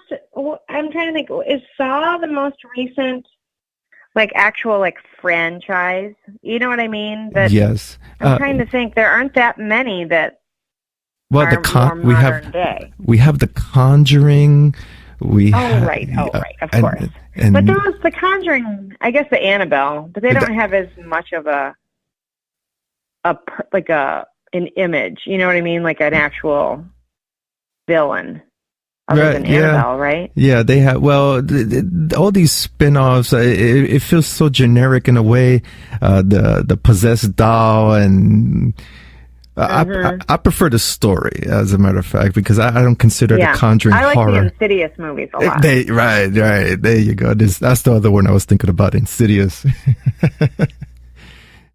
But it's the story, those type of stories, especially when it's based on true life events, or a bending of the reality of true life events. I find that to be more fascinating than, let's say, an inanimate object picking up a knife and going after people. It just doesn't convey it. It feels comical. Yeah, I've tried to. I have one ghost script. It's hard. I think it's harder to write ghosts. I find actual people to be scarier. Yes. Or more fun to write. Maybe because I just want to give villains dialogue so badly. It would be weird if a ghost was like not a lot to say. Right, because in reality, and we see it many times in post-apocalyptic narratives or zombie narratives, that the zombies are not the antagonizing force; it's human nature, and that's the scary part. Yeah. Yeah. A couple of questions there, and we could close out our interview. One quote, you stated that you personally love horror genre and you think it's the best genre to break into as a director. With that said, what are the benefits of jumping into horror, let's say, for a first-time filmmaker? I feel that way because the horror community is extremely loyal, and they're interested in all films, big and small. So if there is a new film, most people will be curious about it or want to see it. And that's a wonderful thing. And I feel that like indie films in general used to be like that, or the indie community. It's not really like that anymore. So if I were to make like an indie drama, especially when we talked about cast, like let's say I made an indie drama without, at least someone pretty recognizable, no one would ever see it, because people don't, with regard to like video on demand, people don't really see it, and they wouldn't see it. They wouldn't seek it out. And then there aren't a lot of sites that are covering small indie films. So then there would be no actual exposure about it, whereas the horror community has a bunch of different horror sites, podcasts, all of that. And then you've got the horror fans that are curious and want to be in the know about all of that stuff. So between the audience being passionate and there being a far larger platform for marketing possibilities, it's far better to start in horror if you love it because of visibility. And then you can go from there, because a lot of people will make a small first movie, but it's just not, it's hard to find, it's hard to find dramas. And I love indie dramas, so I'm not saying that as, a poo-poo on that, but any niche is going to be better. So even if you're a filmmaker starting out, if you want to make an LBGT movie, like that would be better, even, or if you're a veteran and you want to make a movie about that experience, any niche that you can put onto a movie starting out is always going to be better, because there's an audience for it. So whatever niche is passionate to you, or like drug addiction, or, recovery, any kind of thing like that, because that's how people are going to find your film, on Amazon. Like, they have all those subcategories and things like that. Right. And good thing that you have mentioned Amazon. The final question would be, from your perspective, seeing that we have all these platforms for content creators, filmmakers, musicians, so on and so forth. We have YouTube, Facebook, Instagram. Do you see, or for yourself personally, utilizing these platforms to create original content instead of, let's say, waiting for the next project to flourish, you creating a series here and on-spot material there? Oh, I'm definitely. I had a friend who worked at a company that was part of the first Snapchat movie. So definitely that's the way things are going. I'm for sure open to that, but I'm probably not as accustomed to like Snapchat and stuff as someone who's like perhaps like 25 is. So I feel like they're going to be able to utilize that better than I would, but I may need some assistance to do something like that. But yeah, I think it's cool. You got to go with the times. Things are always changing. And if you're a creator, you have to be, in the know of what is the new way to do things. It's just how it is. But yeah, I still love the original way to make films, and, I'll still always gravitate towards that as well. Right. Yeah. It just, it surprises me. I hear, for example, I have mountains of equipment, and I see someone, they pick up their mobile device, they edit on the fly, upload it to YouTube at a fraction of the cost too. Right. That's amazing. Right. But, is the sound quality the same? I mean, you have to, there's, I'm sure, a lot of other variables. Or do people care? Are the people watching it? Right. Do they care as much? I don't know. Right. And it has all those, that's true. I think the best advice for any artist is to be open to, all the different avenues. I think when you're closed-minded to change, it can only affect your career negatively. Right. That is words to live by right there. To close out our interview, an open platform, anything you care to add of your upcoming projects, those you can share, and social media handles that you frequent. I mean, the ice cream truck is on Amazon Prime finally, so anyone can watch it there for free. I am Megan Freels Johnston on Instagram, if anyone wants to follow me, and then I think I'm #1 Megan on Twitter. And and I definitely follow back and love seeing what people are talking about. I'm very interested in the horror community, and that's how I learn about movies half the time is through Instagram. So I'm pretty active on it. So and thank you for having me. Well, thank you. Thank you for so much information on your perspectives on horror and filmmaking. And I can't wait for hunting season. I'm looking forward to that. Yeah, hopefully soon. And then I wrote another project that I plan on doing probably quickly after, called Payback's a Bitch, which is like a kind of one location ensemble horror farce. And I'm really excited to make that one. And I wouldn't be surprised if that's like right after it, like almost like both shot next year. Oh, wow. Talk about filling up your calendar year. It's great. It's great to have, fill up your calendar and really take advantage of the time. Mm-hmm. Yeah. Well, you got to strike when the iron's hot sometimes. So hopefully, but you never know. One could go before the other. I have no idea, but those are the next two, and I'll just keep making horror movies. Thank you so much for your time. Thank you, and best of luck. Yes, thank you. Yeah, happy holidays to you, and I appreciate you having me on.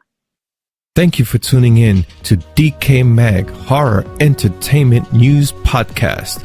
This was Season 9, Episode 7, a special podcast, as I had mentioned at the top of this broadcast, in which we are doing collaborative efforts, networking, and cross-promotion with other podcasters centered on the field of independent horror, whether it be video games, film, just overall horror cinema. It's great to be contributing. It's great to be collaborating with like-minded individuals. This is a field, this is a community where it's important, it's imperative to help your peers, whether it's writing, whether it's directing, and in this case, podcasting. It's all about showcasing your material and not competition. This is not a community about egos. It's about helping one another. This collaborative effort is one of many upcoming for the new calendar year 2019, so stay tuned. We'll be providing some links, calendars, and who will be guest co-hosting on this podcast, as well as when we will be co-hosting on other podcasts, whether it be myself or my co-host Stacy Cox.